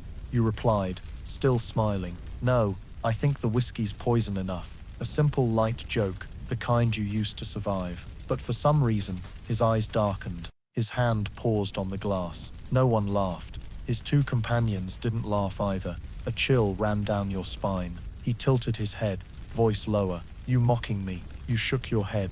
No, just joking. So you think joking with me is fun? No, then why laugh? He said it slowly, clearly. Then he stood, and before you could react, he smashed the glass on the table, shattered. A shard stabbed your wrist, blood spraying, hot and stinging. You cried out. The saloon paused for less than 3 seconds. Then the music resumed. And then Doyle approached. Didn't ask if you were okay, just looked at the man. He said, "This girl's rude." Doyle turned to you, apologized to the customer. You were clutching your wrist, blood soaking the cloth, but forced a smile. "Sorry, sir, if I upset you." He smiled, a real smile this time. He sat, picked up another glass, took a sip, and said, "Good, Christmas needs blood to remember." Then he left. You were taken to the kitchen. Grant stitched the wound. 7 stitches. No anesthetic. You bit your lip until it bled. Georgia wiped your forehead, whispering, "Lucky you didn't laugh louder. I saw a girl get her lip cut for laughing bigger than the guy." You lay there, wrist bandaged, cold to your core, but didn't dare cry, because crying was wrong timing too. Because crying could be seen as acting, and Doyle hated bad acting. Back in your room, you took off the dress, blood crusted to the lining. You wanted to burn it, but the dress belonged to Doyle. The dress had a price. The dress had to be washed and worn again. You looked in the mirror, saw your lips twisted, eyes red, wrist swollen, and still stung by the smell of whiskey, blood, and gunpowder dust. That night, you didn't sleep. Each time you closed your eyes, you saw his eyes, heard his cold question. You think joking with me is fun? You didn't remember how you laughed. You only knew, at Red Veil, a smile was a weapon, and a curse. It could save you, or kill you. And that Christmas Eve, one mistimed smile nearly killed you for the stupidest reason, laughing at the wrong moment. And if someone asked, "What's the most haunting holiday of your life?" you wouldn't mention the Christmas your stepmother beat you all morning for not wrapping gifts fast enough. You wouldn't mention your first Christmas at the saloon, sleeping under the bar because no beds were free. You'd only say, "That Christmas when I smiled and almost never smiled again." Every night at the Red Veil Saloon is a play where you're the lead actor. No script, no director, no proper stage lights, just tobacco smoke, spilled whiskey, and hungry eyes watching you like you're the last living character in a blood-soaked dream. The play is called Serving. Sounds simple, but it's an endless string of scenes where you're the bartender, the dancer, the one who knows when to smile, nod in rhythm, and when to fake a moan like you're enjoying it, instead of being strangled. You step out from the staircase behind the stage, dressed tight enough to choke, cheeks painted with fake blush, hands carrying a tray heavy with the stench of liquor and grease, lips curved into a smile. No one believes, but no one questions. You move from table to table, taking flat jokes, slick glances, hands sliding over your waist like you're an unpaid item, and you smile, because that's your role. One guy says, "Smile, make it lively," and you smile. Another says, "Why so cold? The server's supposed to warm us up," and you smile. Another says, "I paid, you're mine tonight," and you nod, because any resistance is a missed line. Every moment you show the truth, that you're tired, disgusted, want to be left alone, breaks the role. And at Red Veil, actors who break character aren't fired. They're beaten, hair pulled, dresses cut in front of customers, sometimes dragged out like stray animals to set an example. So you learn your lines. "Yes. What would you like tonight, sir? Oh, I know you love that whiskey. Last night, you had 3 drinks, right? I remember you talking about that El Paso fight. So exciting. Doesn't need to be true. Doesn't need to be right. Just smooth as silk. Smooth enough that you memorize pain like old dialogue. You learn to shift your face like a snap, from fear to seduction, anger to obedience. You learn to tilt your lips to hide hatred. You learn to tuck your hair to cover neck bruises. You learn to drink without getting drunk, dance without tripping, kiss without biting. You learn to close your eyes, yet know which gaze is stripping you bare. One night, a new customer, young, clean, looking unused to Western dust, says, "You remind me of an actress." You pause, smile. "How so, sir?" He stares long, then says, "It's the eyes, not real." You smile, but your eyes look like they want to kill someone. You lower your head, keep pouring. Because he's right. You're an actress. No choice in roles. No ending. Just repetition. Each night is a curtain call. Same scene. Same crowd with different faces, different names, but the same smell, contempt, possession. You have props, handkerchief, whiskey bottle, silk fan. You have co-stars, Georgia, Clarisse, sometimes Doyle, if he wants to take the stage as the man in charge. And you have an audience, men who clap when you dance, but slap you if you don't laugh at their jokes. Sometimes, in the saloon, oil lamps swaying, you stare at the worn wooden floor and imagine you're on a Broadway stage, in a musical, where the audience claps sincerely, where tears on your cheeks are real, not from hair pulling, but from emotion. But then a glass shatters, someone yells, "Where's the whiskey whore?" and the smell of gunpowder yanks you back to your role. You must go on. No one forgets lines. No one stops acting. You saw a girl named Camille forget to smile when a customer mentioned her brother's hanging wrongly accused. The week before, she just sat, eyes blank. The man slapped her twice. Doyle didn't defend her, just said she broke character. A week later, Camille was gone. No one asked. No one dared. You understood. This role has no days off. No kind audience. Only ticket buyers with dirty coins who want you to perform until your skin tears, your blood spills, or your soul vanishes. The scariest part is, you grow used to the role. You know every dance step, every neck tilt for a loud laugh, every nod when ordered to fetch what you don't want to touch. You no longer know if you're truthful or acting. Can't tell what's you, what's the role. You thought you were pretending. But the longer it goes, the more you fear you are the role. And the girl named Lilly died the first night she took the stage. And if someone asked, "What's your job?" you wouldn't say pouring drinks or saloon girl. You'd say, "I'm an actress in a play called Serving, and I don't know if it ever ends." She came on a moonless night, stuffed in a wagon crate like cargo, dress torn to shreds when pulled out, feet scraped, face swollen, eyes wide, as if the world had turned upside down. She didn't speak for the first 3 days, just curled up in a corner of the shared bedroom, clutching a torn pillow, flinching when anyone passed. No one knew her name. When Doyle asked, she shook her head. When you whispered in Spanish, "Tu nombre," she stayed silent. After a long pause, she managed 2 words. "No say, I don't know." She didn't know her age, didn't remember when she was sold. Only that one morning, sweeping behind a small tailor shop in El Paso, 2 strangers grabbed her. No screams, no rescue. Then she was traded through 3 men's hands before reaching Red Veil. No one bothered writing her name on paper. No one asked if she wanted to work at the saloon. Because here, everyone knew, wanting didn't matter.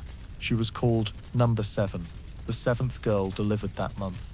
Others nicknamed her La Chica, then Nina, finally Mocha, because her skin was brown like milky coffee, hair black to her waist, but her eyes empty, as if no soul ever lived there. Mocha didn't speak English. She didn't understand orders, didn't know when to smile, bow or pretend to enjoy whiskey poured on her chest to amuse customers. So she was beaten more, hair pulled, slapped for lacking manners, kicked in the stomach by Doyle for refusing to sit on a yelling customer's lap. Once you saw her hands tied with curtain cord, mouth gagged with a rag, eyes swollen shut, lying under the staircase for not finishing her shift. You quietly untied her, gave her dry bread, poured water, and said, "It's not your fault." She stared at you long, then nodded, once, a small nod like a breath, but enough for you to know she was still human. In the nights after, you taught her simple words. Yes, no, drink, please, smile. But each word she spoke cut into her memory, as if each repetition reminded her she had no language, no home. Once, she pointed to a long scar on her ribs, asking, "Kez, what's this?" You didn't know how to answer, because you had a scar like that, and didn't remember who gave it to you. One night, cleaning broken glasses after a brawl, you saw Mocha standing in the saloon's backyard, staring into the dark. In her hand was a shard of mirror, glinting under the moon just rising. You approached, softly asked, "What are you doing?" She answered in Spanish, voice light as mist. "Quiero cortarme la cara para que dejen de mirarme." I want to cut my face so they stop looking at me. You took the mirror shard from her, hugged her tightly, and for the first time she cried. No wails, no screams, just tears streaming down your back, hot as blood. After that night, Mocha stopped smiling, even when forced to act out kissing scenes on stage. She just pretended, lips pressed tight, as if each kiss was a new sentence. They said, "That girl's broken, can't please customers." Doyle planned to sell her, but no one took her. No one wanted a girl who didn't speak, smile, or obey. So she was banished to the kitchen, washing glasses, wiping floors, picking up glass shards that cut her feet. She didn't complain, didn't resist, just worked and worked. Each night, you left her a dry cloth, a stale bread crust, a paper with new words. She read, memorized, never forgot. One night, she leaned close, whispering in broken English, "I remember me." 3 words, but you sobbed, because you understood she was trying to find her name again. And if someone asked, "What's her real name?" you wouldn't know, but you'd say, "She's the one called Nameless," the one who thought cutting her face would stop the world's stares, the one who survived, not by speaking, but by a silence heavier than 1,000 words. And sometimes you believe, one day she'll stand, walk out of Red Veil, not as cargo shipped off, but as a human, with a name, a voice, and the right, not to be seen as a body to be tamed. That night, you only drank 3 sips of whiskey, the weak kind every saloon girl got at the shift start, to warm the body and voice, as Doyle said. But something was wrong with those sips, not the taste. You were too used to well-water diluted liquor to tell which sat longer in wooden barrels. Not the feeling, you'd drunk so much your throat no longer felt the burn or chill. The wrongness was deeper, in your lower belly, cramping 10 minutes later while you stood on stage, holding a mandolin for Georgia's dance. Your head throbbed, eyes blurred, ears rang like you'd been plunged into cold water, and you staggered backstage, trying to breathe deeply without coughing. You went to the toilet behind the kitchen, a rotting wooden outhouse with a sliding burlap door, no lock, where you'd steal a few minutes to breathe, but this time, you didn't make it to sitting. You doubled over, and blood poured from your mouth like someone dumped a bucket of red paint into your stomach. No warning. No sign.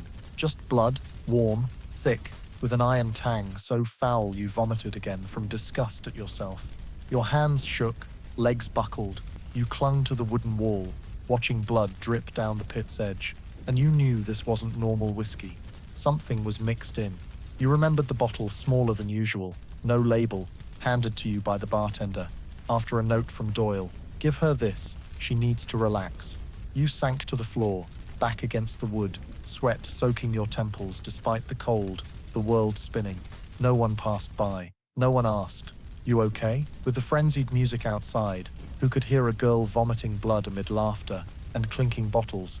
Later, you heard footsteps. Georgia. She sneaked in, saw you crumpled, face pale as lime, and without a word, knelt splashing cold water from a bucket onto your neck. You whispered, "Morphine in the whiskey." She nodded. "I know. I saw him give the bartender a powder packet. Morphine, the painkiller, dream inducer, used in hospitals. But here, it softened rebellious or freshly beaten saloon girls. You didn't know why Doyle chose you that night. Maybe because you spoke to a reporter who visited 2 days earlier. Maybe you seemed tense. Maybe he just liked watching someone weaken. Doyle didn't need reasons to give orders, and you had no right to refuse. Georgia helped you to your room, wiped your face, tucked you in. You shook, stomach churning, head splitting, like someone clamped your skull. By morning, you vomited again, no blood, just yellow bile, bitter as ash, and you collapsed like a dried fish, tossed into a tense corner. No doctor, no antidote, no questions, just a cold tea and an order. "Can you work yet?" And you nodded, because saying no meant being locked in a dark room with 3 sleeping pills in water, waking to find your dress tossed aside. The next night, you performed, hands shaking, eyes blurry, but you smiled, danced, kissed customers' cheeks, as if your stomach wasn't scratched and bleeding inside, and you swore, never drink from someone else's bottle again. You hid your own, a flask of orange peel and sugar water, colored like whiskey, but not deadly. Each night, you pretended to drink, then spat it out in the toilet. But you knew, if Doyle suspected, next time it wouldn't be morphine, it'd be stronger. You'd seen Clarisse drink something from his hand, then lose her mind for 3 days. When she woke, she didn't know her name, called everyone father. And if someone asked, "Was that the first time you thought you'd die?" you'd shake your head. You'd been threatened with death, choked, nearly pushed off a wagon, But it was the first time death came not from violence, but from a polite sip of whiskey in a polite glass. And you realized, at Red Vale, death doesn't always shout. Sometimes it starts with a frown, a strange taste, a warm sip down your throat, then blood in a wooden toilet, a parched mouth, trust drained drop by drop, like bile, until you're a walking, performing shell, not knowing who spiked the drink or why you still have to take the stage the next night. On the third floor of the Red Vale Saloon is a grey door, quiet as if it doesn't exist, at the end of a narrow hallway where the wooden floor creaks with every step and oil lamps are never lit. No one talks about that room, no one asks, and new girls who glance at it twice are quickly warned by Doyle's cold stare or a bouncer's rough yank. You didn't dare ask either, but once, after a shift, searching for Georgia, who'd been missing for over 3 hours, you passed through the dark hallway and noticed the door slightly ajar, not fully shut as usual. You stood there, fingers touching the wall to steady yourself as your heart raced, and instead of opening it, you knelt peering through a finger-width gap between 2 warped boards near the hinge. What you saw kept you from sleeping soundly for 7 weeks. In the dim room, under a flickering oil lamp on a low table, was a large iron bed, no mattress, just a dirty canvas sheet with splotched stains like old blood. On it was a girl, naked, hands tied to the bed frame with frayed brown rope, mouth gagged with a dark cloth. She didn't move, or couldn't. Her eyes were wide, blinking faintly, as if caught between a dream and reality. Beside the bed was a small wooden cabinet, topped with needles, glass vials, leather straps, a small surgical knife, unlabeled liquor bottles, and an open notebook with slanted handwriting. In the corner, a wooden rocking chair swayed slowly, as if someone had just left it. You saw no one, but you heard soft footsteps below, Doyle's familiar tread, and you knew he'd been there, or would return. You stood, heart pounding wildly, ran to your room, told no one. 3 days later, they said Georgia was sent to rest. You never saw her again. A month later, a new girl, curly hair, odd accent, was taken to the 3rd floor to stay alone due to lung sickness. But you knew the truth. And from then on, you noticed whenever Doyle vanished from the saloon between midnight and 2 a.m., the 3rd floor room lit up.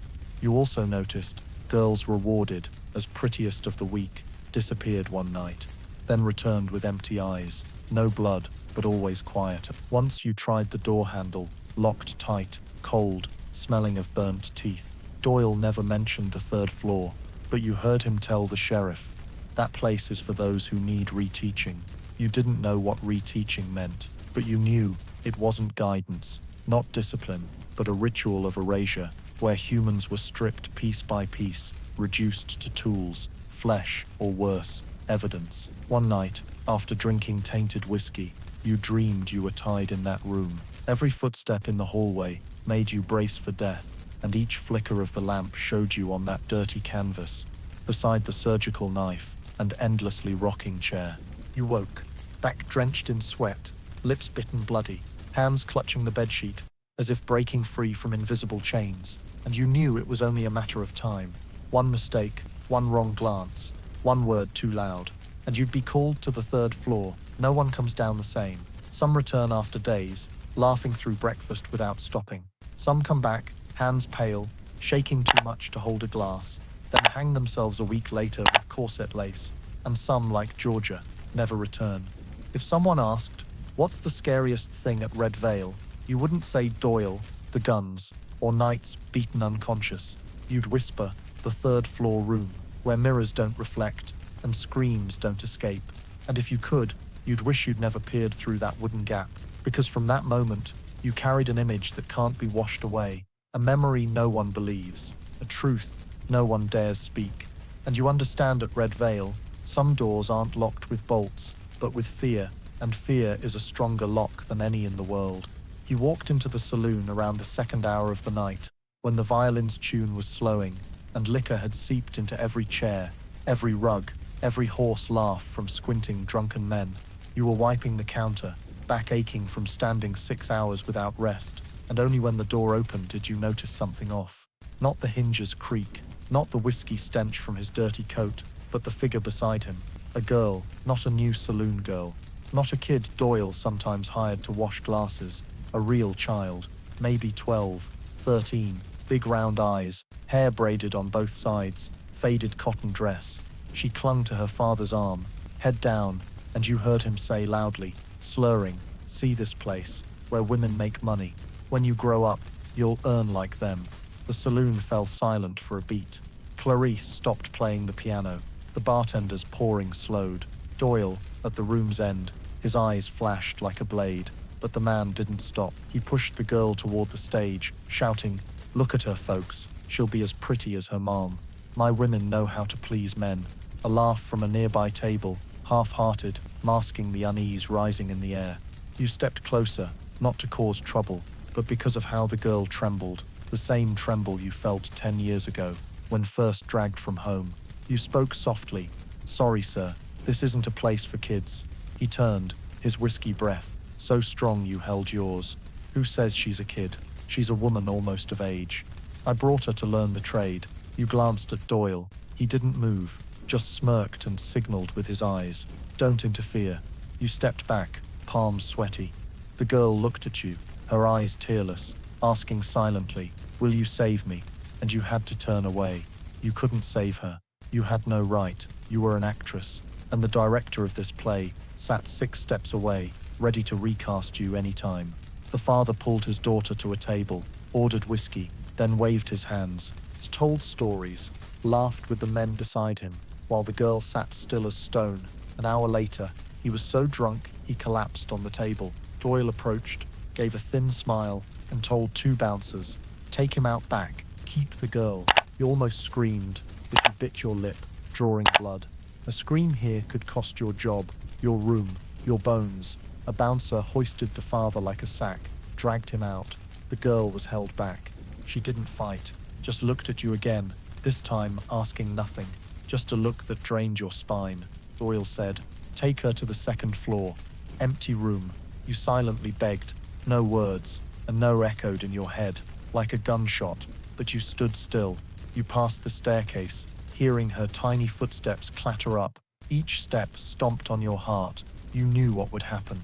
You'd been that girl. Clarice whispered behind you, "She's just a child." You replied, "We were too." That night, you didn't sing, didn't smile, couldn't pretend anymore. When the customers left, you crept upstairs, stood outside the empty room. The door was locked, silent. You touched the handle, hesitated, then turned away. The next morning, the girl was gone, Doyle said. Her father woke, saw she was gone, probably went back to El Paso, but you knew a lie when you heard one. You quietly asked in the kitchen, "Did anyone see them leave?" Everyone shook their heads. No one saw, no one knew. A week later, sweeping the backyard, you found a small pair of shoes under a cactus, crusted with dried blood, and you vomited on the spot. Not from the sight, but from the familiar smell. The smell of the first night you lost everything, name and childhood. If someone asked, "What made you want to burn Red Veil down?" you wouldn't mention the beatings, the blood-vomiting nights, or Doyle and the 3rd floor room. You'd say, "The moment I had to turn away, when a child looked at me like her last hope." And you did nothing, because you couldn't. Because at Red Veil, people don't save each other. They learn to look past, walk past, survive, and die layer by layer. Whenever someone asks, "What's at Red Veil?" the answer is always, a saloon, with girls who know how to please men. And in that word girls, they pack all their contempt, lust, disgust, and the guilty pleasure they'd never admit. They call you girl, not in a sweet way, but like your used goods. They laugh when you pass through the market, eye you head to toe when you buy soap or beg for spoiled vegetables at day's end, pull their sons aside when you line up to fetch well water, but they forget or pretend not to know that you're the one who takes the blows they never see. You absorb their men's filthy desires, their crude words, their violence, so it doesn't spill onto their silent wives or 12-year-old daughters at home. You're the breakwater, the place where their men unleash their beastly instincts, then go home with plastic flowers and moral speeches for their wives. They curse you, but their husbands seek you every Thursday after drinks. They tell their sons not to look at you, but their sons slip love letters under your pillow when you perform. They go to church, read the Bible, then pass the saloon hissing, "That whore's still alive?" and you just bow your head, not from shame, but because you're too tired to smile. Once, you stood up in the market when a fat woman threw fish water in your face, yelling, "Crawl back to your den." You wiped your face, didn't cry, didn't argue, just looked straight and asked, "Does your husband still keep the handkerchief I embroidered with his name?" The market fell silent. The woman flushed, screamed, raised her hand to slap you, but you blocked it. For 3 days, no one came near you. Then things went back to normal. People forget. They need a place to dump their dirt. And saloon girl is the phrase that makes it all okay. A person with no dignity deserves to be cursed, beaten, trampled. Everyone else stays respectable. You saw it when the mayor left your room, adjusting his pants, mouth still reeking of tobacco, then went straight to the town festival to preach about virtue. You understood it better when a girl raped in church was called a disguised saloon girl, just for washing glasses at a tavern for 2 weeks. You don't argue anymore. Don't scream. Don't write accusatory letters. You keep your mouth shut, not from fear, but because no one listens. Once, a man new to town came to the saloon, sat drinking alone. No demands, just watching. You served him twice, then he called you over, saying, "You know where I used to live. Women like you were called ash bearers." You asked, "Why?" He replied, "Because society's fires all burn toward you, so others stay clean." You didn't get it right away, but that night, lying awake, you knew he was right. You're where all the filthy flames burn, so good mothers stay safe, daughters stay pure, and men seem decent, even after lying on your chest at night, calling their wives' names. Then they turn away, leaving you with the stench of semen, tears, dried blood, and distant church bells mocking you. Each time you stand in the morning sun, watching children play, you don't wish to be them. You wish they never have to do your job. But you know some will end up here, because their fathers beat their mothers, their homes owe debts. This world always needs someone to take the shame. And you, exhausted, stand there, a mirror for a broken future. If someone asked, "Who are you in this town?" you wouldn't say saloon girl. You'd say, "I'm the door catching all the garbage this society won't face. The place where they toss their worst parts, then turn away like they never touched me." And when a child looks at you, asking, "Does it hurt?" you'd smile, kneel, and whisper, "Yes, but I'm still alive," and that's what they hate most. Your hair used to reach your waist, shimmering like spilled honey in the sun, the only thing you took pride in when looking in the mirror, thinking, "At least I still have something beautiful." Your mother used to brush it with a wooden comb carved with her name, every evening after dinner, each stroke paired with a fairy tale about princesses, weavers with hair like streams. You believed hair held your soul, that as long as you kept it, you were still you. But at Red Vale, hair doesn't last. Not because someone cuts it, but because it rots, falls and frays like your body crumbling piece by piece. At first, you tried keeping it clean, washing with warm water mixed with kitchen ash, squeezing lemon on the ends, brushing gently to avoid breakage, but the well water dwindled, not enough for weekly washes. Your hands grew calloused, too rough to untangle knots. Then, you ran out of time and reason to keep it pretty, because hair is the last thing they see after tearing your dress apart.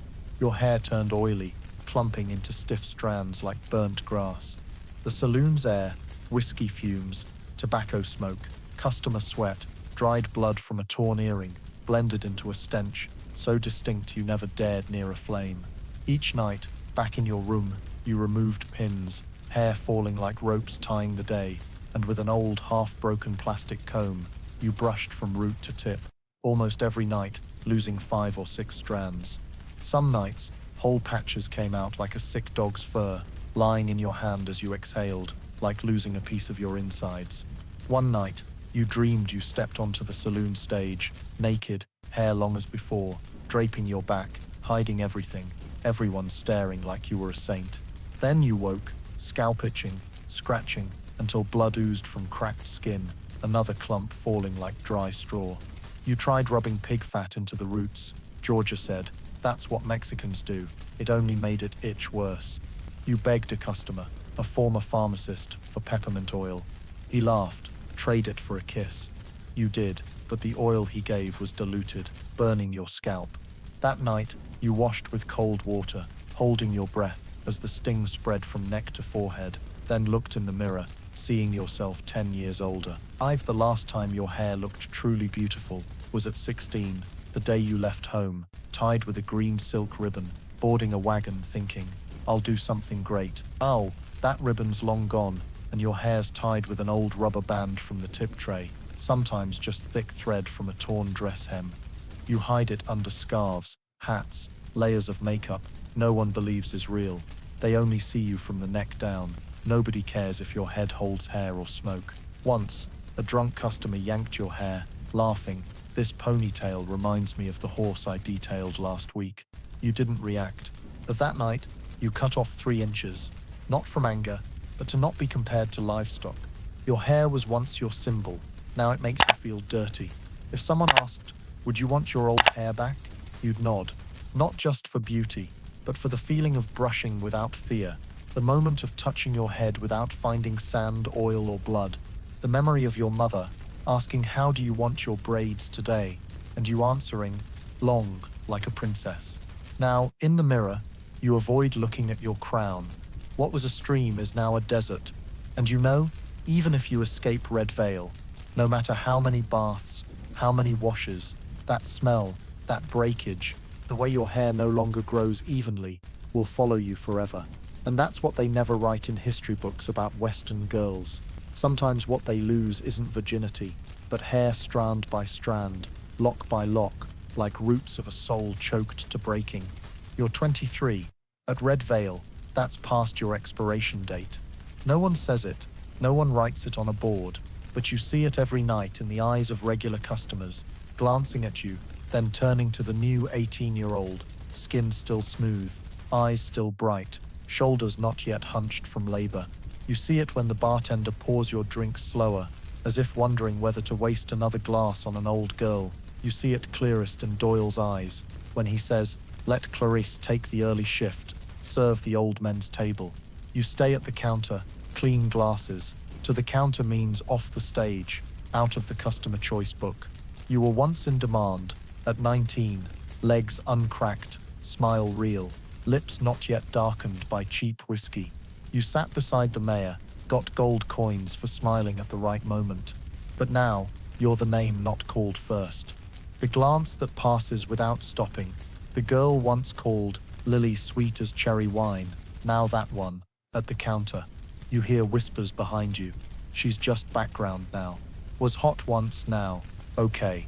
Some nights, you're mistaken for the trash cleaner.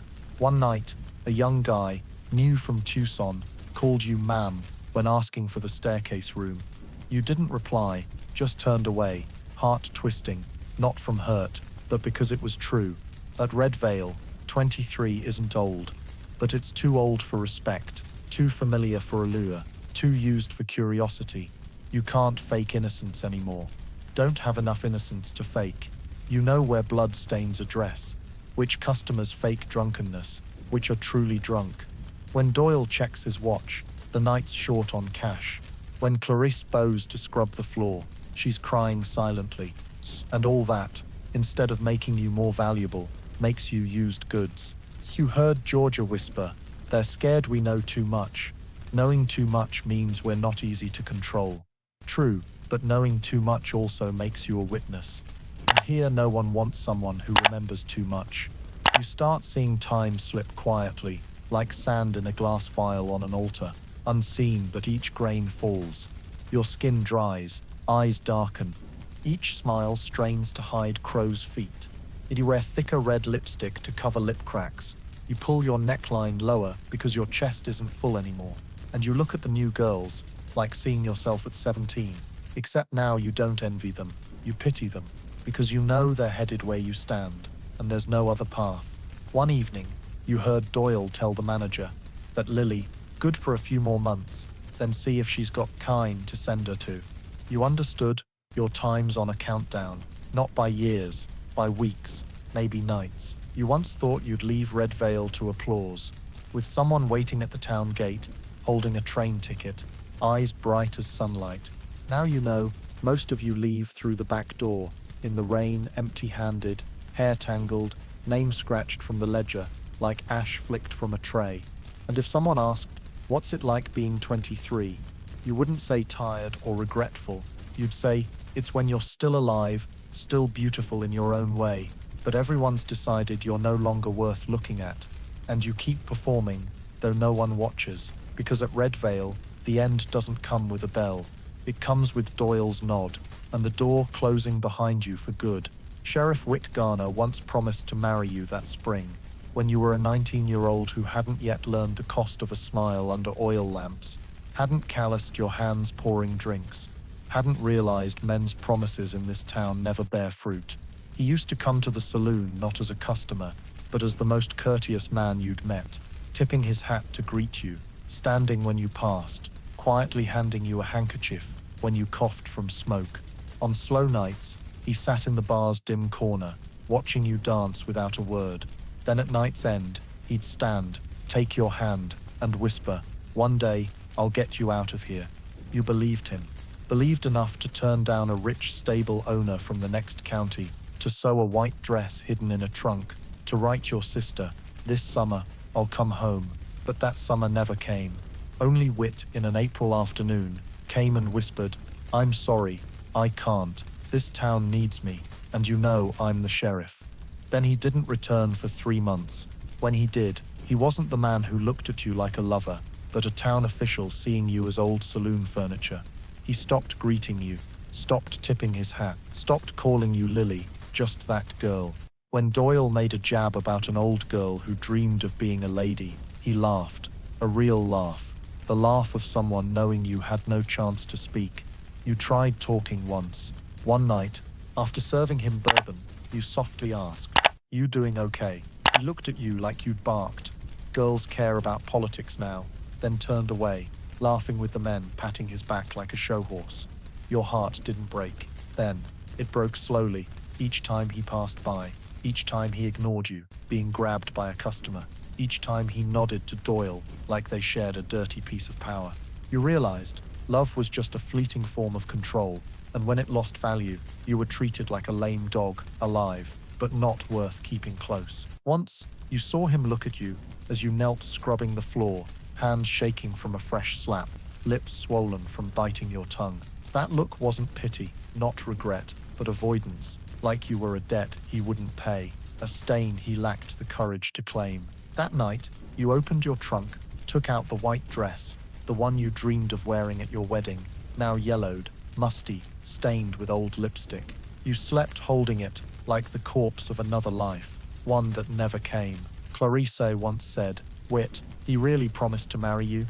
I thought only new girls believed in fairy tales." You didn't argue, because you no longer believed either. But some things don't need belief to hurt, like how his hand once held yours, now cold, but the memory burns like coals under your skin. One morning, passing the sheriff's office, you saw him leading a horse. Children ran around. He smiled, patted their heads, told adventure stories. A town wife passed, greeting, "Morning, Mr. Garner." He nodded, like he was born to be revered. You stood far off, watching, feeling like you belonged to another world, a world of darkness, whiskey fumes, tobacco, dried blood, and broken promises. And if someone asked, what made you bitterest at Red Vale, you wouldn't say Doyle, the third-floor room, the night you vomited blood, or customers' hands yanking your hair like weeds. You'd say, the eyes of the man who promised to love me, now looking at me like a lame dog with no tricks left. And that look, not the curses, stole your faith that you were ever worth loving. You heard the first sound near midnight, not a glass breaking or chair scraping, but a faint slicing like a knife through flesh, then a dry thud from the back room, where only Doyle and important customers went. You were wiping glasses, eyes tired, shoulders aching like broken joints, and the band had just paused a slow tune when the sound echoed. No one noticed but you. No one wanted to. But you saw the first blood when the bartender rushed out, face pale, as if possessed, hands stained red from wrist to collar. You set the glass down, slipped to the side door out back, where a wooden gap was usually covered by canvas. Tonight, the canvas was askew. You crouched, and with one glance, just one, you knew something was beyond saving. On the back room's floor, a man lay still, eyes wide, throat slit ear to ear, blood pooling, staining the tablecloth under his head. His hand clutched a torn shirt corner, like grasping his last breath. Beside him stood Doyle, shirt blood-soaked, holding an old surgical knife he used for cutting spare cloth, eyes unblinking. A bouncer, trembling, rummaged through the victim's pockets. You recognized him. Marcus Gilly, a northern ranch owner, came to the saloon 2 or 3 times a month, called you Little Cat, once gave you a handkerchief with his name you never used. Now he lay like a slaughtered animal. When Doyle turned, his eyes grazed the wooden gap. You pulled back, heart pounding like it would burst. You returned to the counter, hands too shaky to hold a glass. Clarisse asked, "What's wrong?" You whispered, "Someone's dead. Back room. I saw." She stared, eyes wide, then hissed, "Don't talk. You know why." But you couldn't stay silent. You'd seen too clearly. The knife leaving Doyle's hand. The bouncer cleaning the scene like routine. The blood still flowing as music resumed outside. The next morning, you reported it.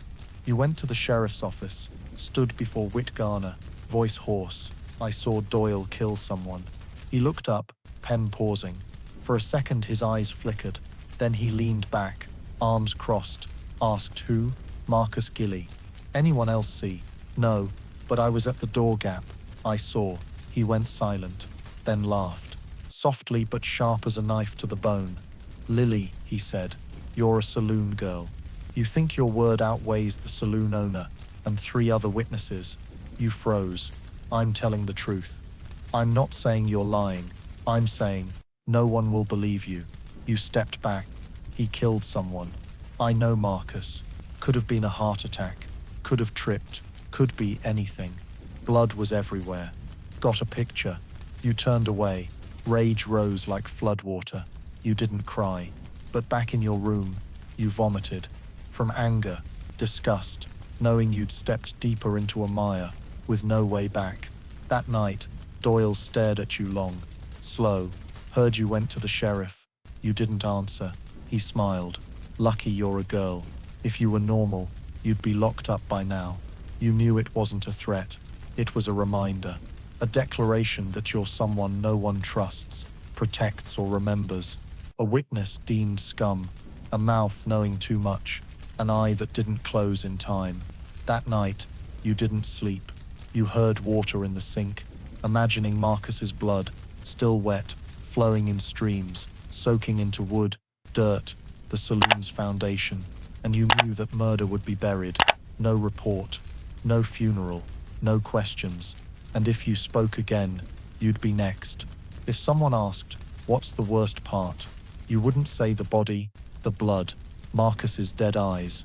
You'd say, "The feeling of doing what's right, but the world not standing with right." And from that day, you learned silence. But in your head, you still hear the knife's hiss. Like every night, that back room echoes with another's end. And one day, it might be yours. A makeshift courtroom was set up 3 days after Marcus Gilly's sudden death, not because anyone cared about justice, but because the wealthy Gilly family demanded face-saving.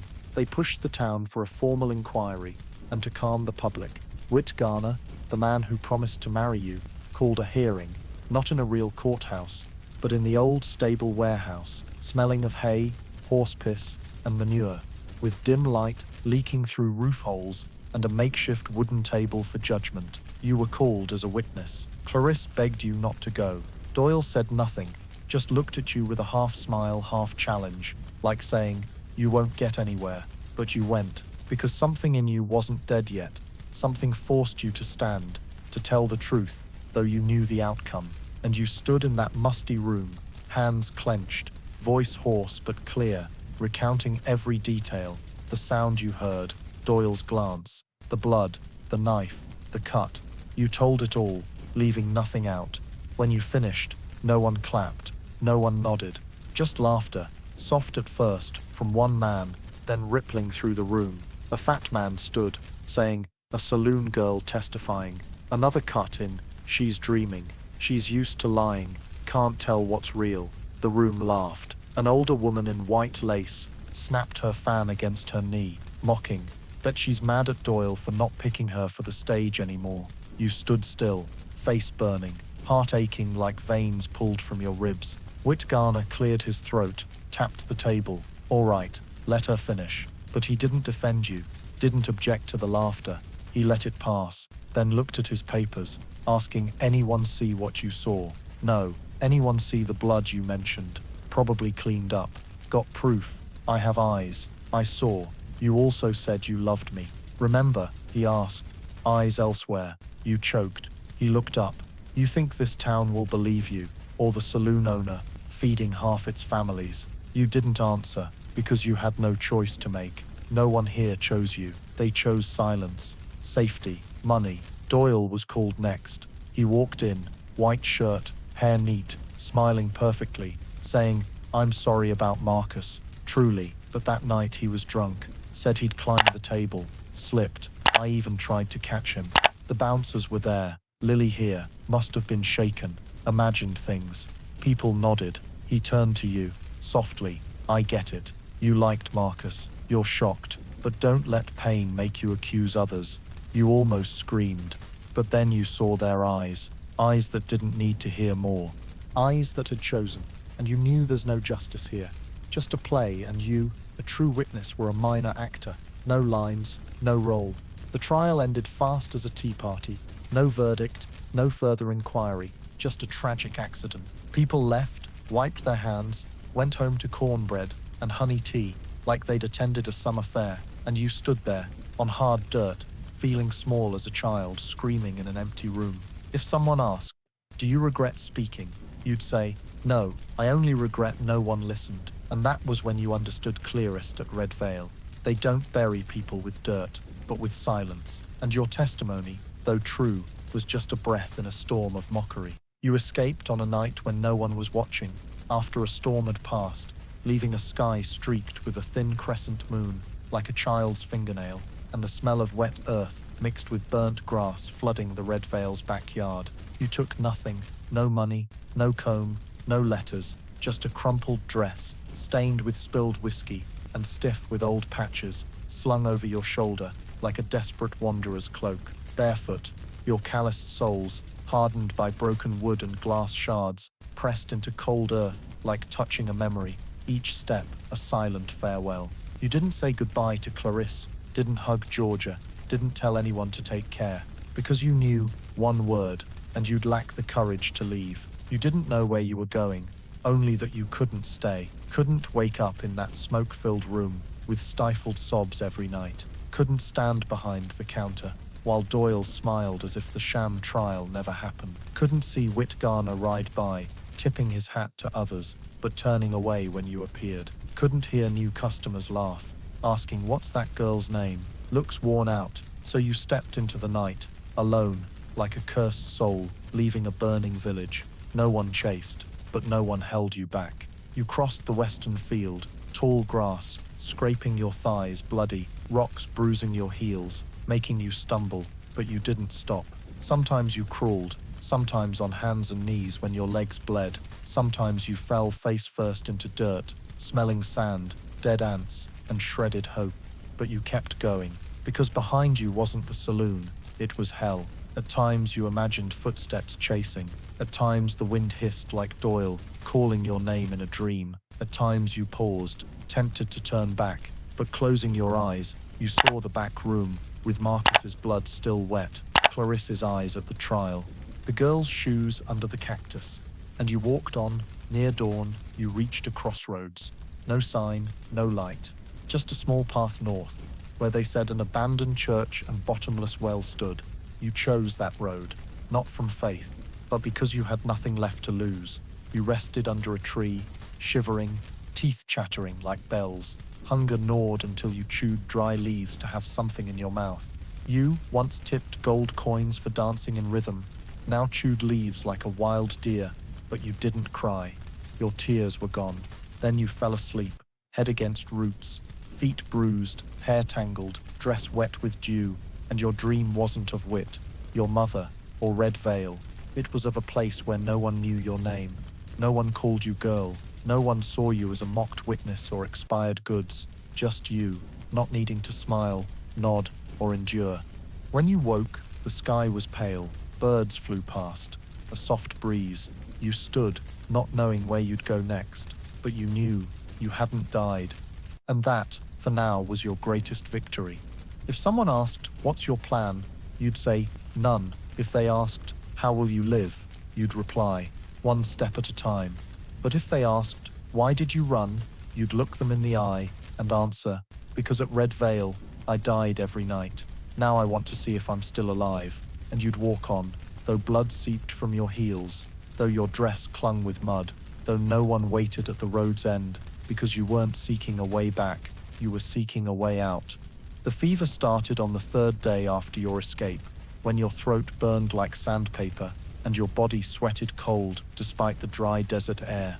You staggered through a sparse forest, each step like walking on invisible needles, and when you reached a small house by a stream, a rickety shack with a broken tile roof, warped wooden door, and a fence of 3 crooked posts, you had no strength to knock. You collapsed at the threshold, head hitting stone, lips bleeding, mouth managing one word, "Help," before everything went black. When you woke, the ceiling was hazy like a dream, the sharp smell of herbs stung your nose, and the first thing you felt was searing pain from ankle to thigh, like being burned alive. A gruff man's voice, mixed with the crackle of a fireplace, said, "Don't move, you're infected." You turned your head, slow as if chained, and saw an old man with thinning white hair, a wrinkled face, and gnarled hands holding a trembling medical needle and thread. On a wooden table nearby was a basin of murky blood-tinted water, old rags blackened with pus, and a small glass vial of dark brown liquid. "Where am I?" you asked, voice hoarse, each word scraping your throat. "My old medical post, left from the Mexican War. I'm a doctor," you replied, dabbing cotton with the liquid and pressing it to the wound on your leg, torn by a forest rock and infected from 3 days trudging through mud without medicine. You groaned softly as he began stitching. Crude sutures, the needle piercing like a sack sewing tool, but he worked slowly, carefully, like handling the last remnant of a crumbling world. "Name's John. Used to doctor in Redstone. Then the war took half my crew. Now I patch up whoever can still walk," he said, as if talking to himself. You nodded faintly. Sweat beaded on your temples, hair stuck to your cheeks, eyes teared, but you didn't cry. You just feared fainting before he finished. "Found you like a corpse under a tree. A stray dog was sniffing your leg, shooed it off, saw the gash, saw your eyes still open." He stitched 3 more times, then stopped, breathing hard. His hands shook like he was fighting himself. "What's your name?" he asked. You hesitated. "Lilly." Then reflexively, "You lied. I was robbed. They took everything. I have no one." He didn't press. Didn't need to. He just placed a cloth on your forehead, changed the basin water, and brewed bark tea. "You'll fever for days. Don't think about going outside. My floor's rotted. Fall, you'll break bones." You gave a weak laugh, dry as ash. That night you drifted in delirium. You dreamed of Red Vale, the 3rd floor room, the nameless El Paso girl's eyes, Doyle lounging with a smile as you screamed. You saw Marcus Gilly rise from his blood pool, asking, "Why didn't you save me?" You saw Whit Garner light wedding candles that burned backward. You saw yourself on the saloon stage, hair falling in clumps, dress torn to the hips, customers below jeering, washed up girl. Then you jolted awake, gasping, seeing the shack's wooden ceiling and hearing the kettle's hum. John was dozing in a chair, still holding a blanket, meant for you. You looked at him, a man who didn't know you, asked nothing, just saw you near death and stitched you back. And for the first time in months, you cried, not from pain, not fear, but because someone saved you without asking if you deserved it.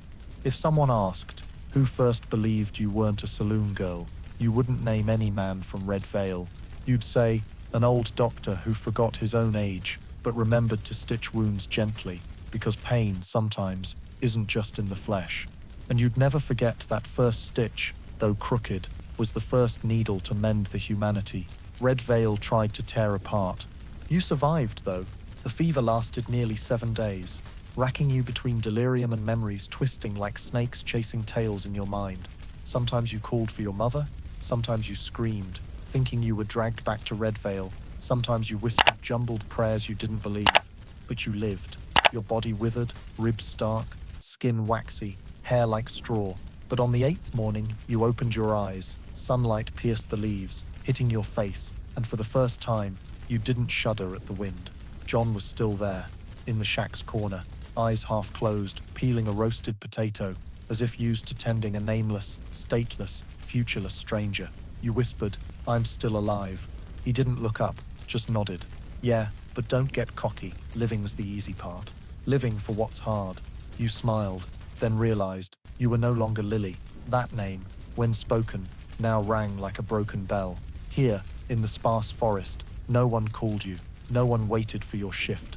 No one asked, "Will you sit with me tonight?" No Clarisse, no Doyle, no Whit. No one to look at you and think anything but a person who escaped death.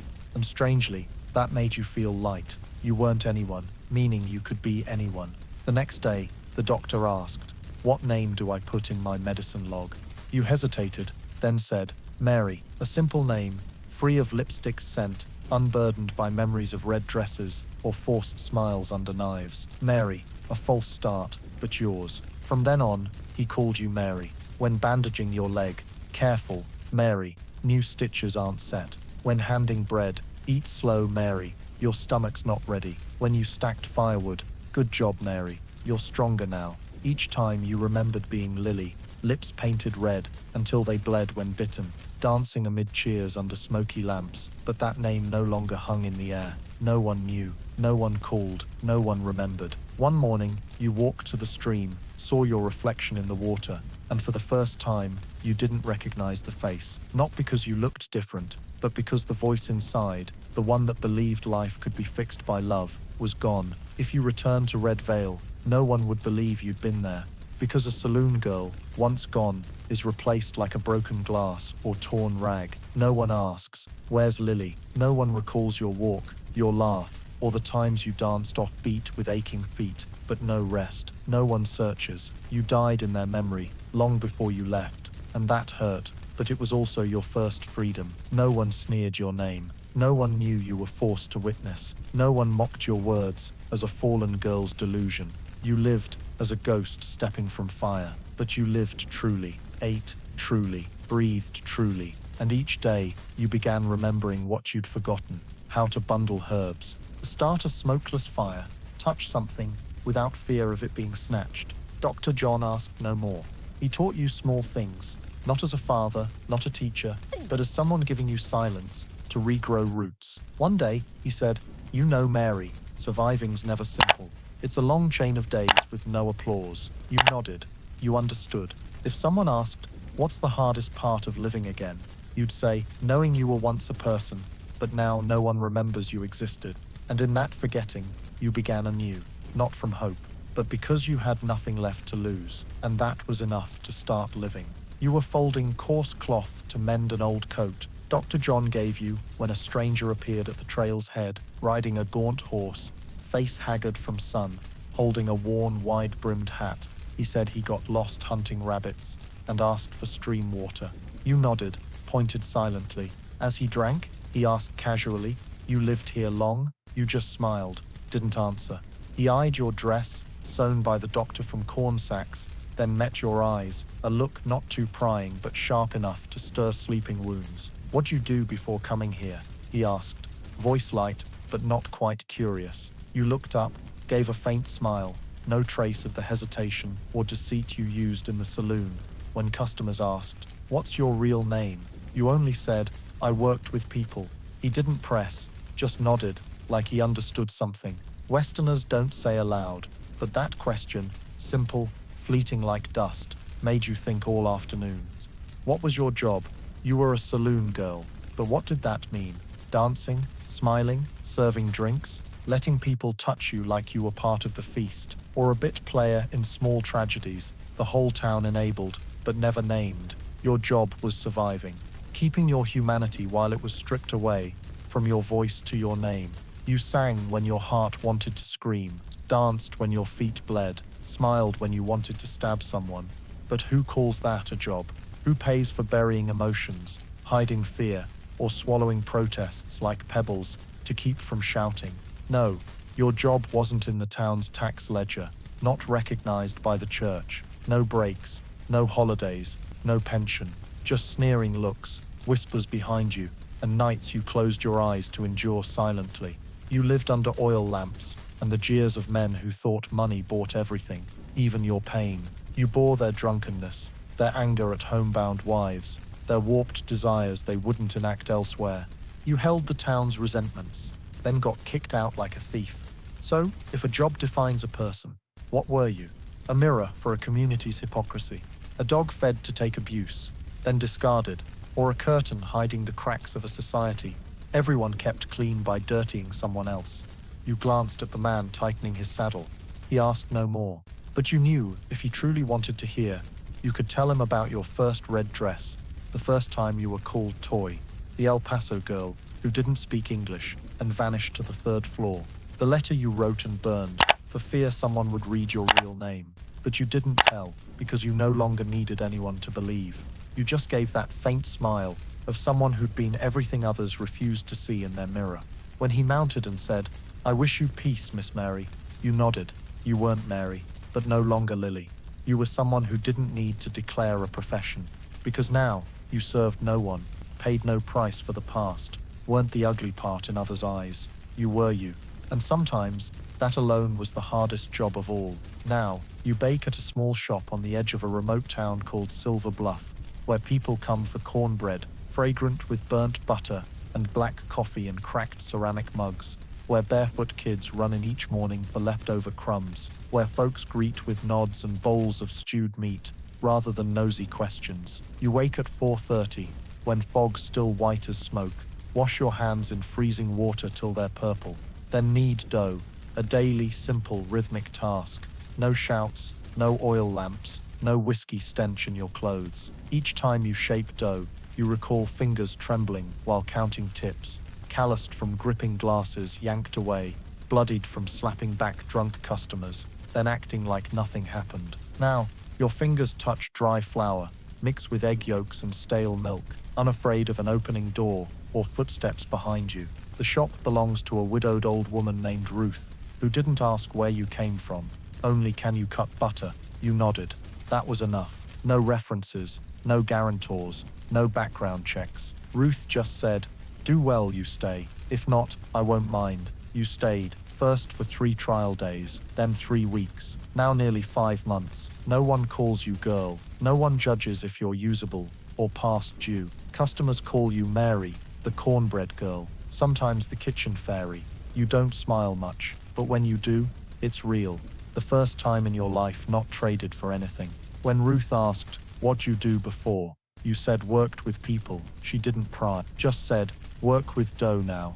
It's less trouble." You learn to measure by eye, feel the yeasts rise, know when the wood oven's heat is even without a clock. You learn to remember orders by faces. The blacksmith always wants 2 cornbreads with molasses, but no butter. The old teacher likes hers crisp, not too sweet. You learn to live without defending every word. No more hiding love letters in powder jars. No trembling at nightfall. You live not as someone granted mercy, but as an ordinary person among a crowd, unaware you once sat bruised in a 3rd-floor room, shoulders purple, feet numb. One early morning, a boy about 10, face smudged, knocked before the shop opened. You answered, asked, "Why you up so early?" He held out a rusty coin, stammering, "My mum's sick. I want a bread for her." You looked at the coin, not enough for half a loaf. But you took the biggest bread, cut it in half, wrapped it carefully, handed it to him. "Take it home, no charge." He blinked. "You don't want money?" You shook your head. "Your mum was the first to call you beautiful. That's worth more than a coin." He didn't understand, but you did. Each bread you make isn't just flour and sugar. It's a small part of stitching yourself back. No one in Silver Bluff knows you were slapped on Christmas Eve for smiling wrong. No one knows you washed blood from your hands in a dirty basin behind the glass washing sink. No one knows you fled Redvale in a crumpled dress, barefoot, no future, and that ignorance saved you. If someone asked, "Want to tell your story?" you'd stay silent, not from shame, but because you don't need to explain. You don't want pity. You just need to live in silence, in flour, in the oven, in the smell of baking at dawn.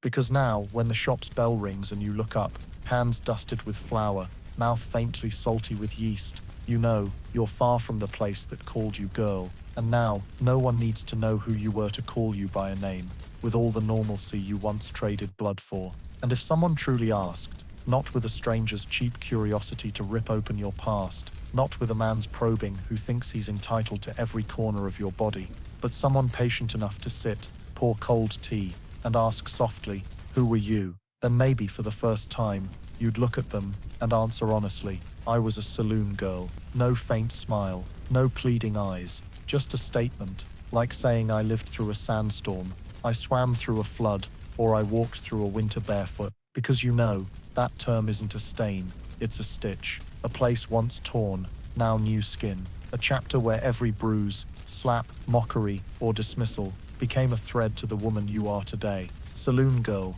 those words were once a sentence, a curse, a label you couldn't peel off, but you peeled it by surviving.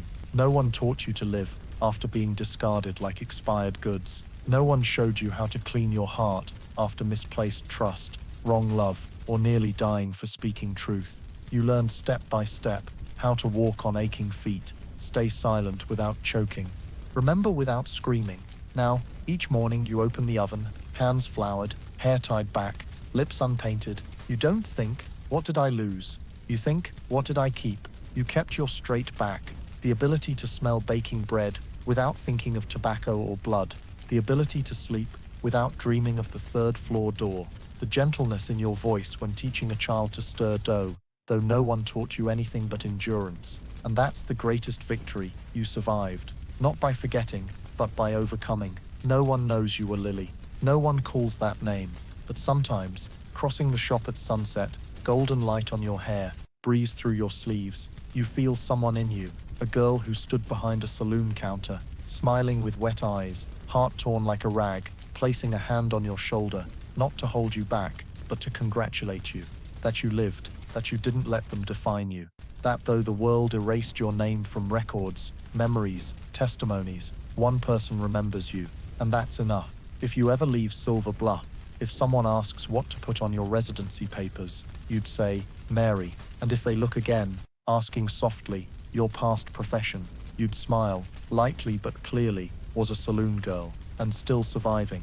No explanation, no permission, no forgiveness needed, because you're not seeking justice, you're seeking peace. And after all, what makes you strongest isn't that you lived, but that you dare say you lived in darkness, and stepped out, not with a crown, but with the belief that light doesn't need anyone's permission to be found. The story of a saloon girl in Red Vale in 1871 isn't just a slice of Wild West history, it's a mirror reflecting a reality many women in America still face in different forms. From the days she was forced to wear a fake smile under oil lamps, to when her witness testimony was mocked in a kangaroo court, the story exposes a familiar truth. Women, especially those pushed to society's margins, are easily denied their voice and true worth. Today, though we no longer have dusty saloons or lawless towns, the reality persists. Many women, victims of abuse, stigmatized professions, or painful pasts, are still judged by biased eyes. Their courtroom testimonies may be questioned just for living outside moral norms. The protagonist's survival didn't come from miracles, but from daring to flee, barefoot, penniless, and starting over in a small kitchen where no one asked about her past. The lesson for us today: never underestimate the power of resilience, even in its wariest form. And more importantly, create spaces, like the little bakery in Silver Bluff, where someone can begin again without being asked, who were you? Sometimes to heal society, the first step is to stop judging and start listening. If this story touched something deep inside you, please subscribe to join us in continuing the journey of telling forgotten lives. Thank you for listening. See you in the next video, where scars can also become stories.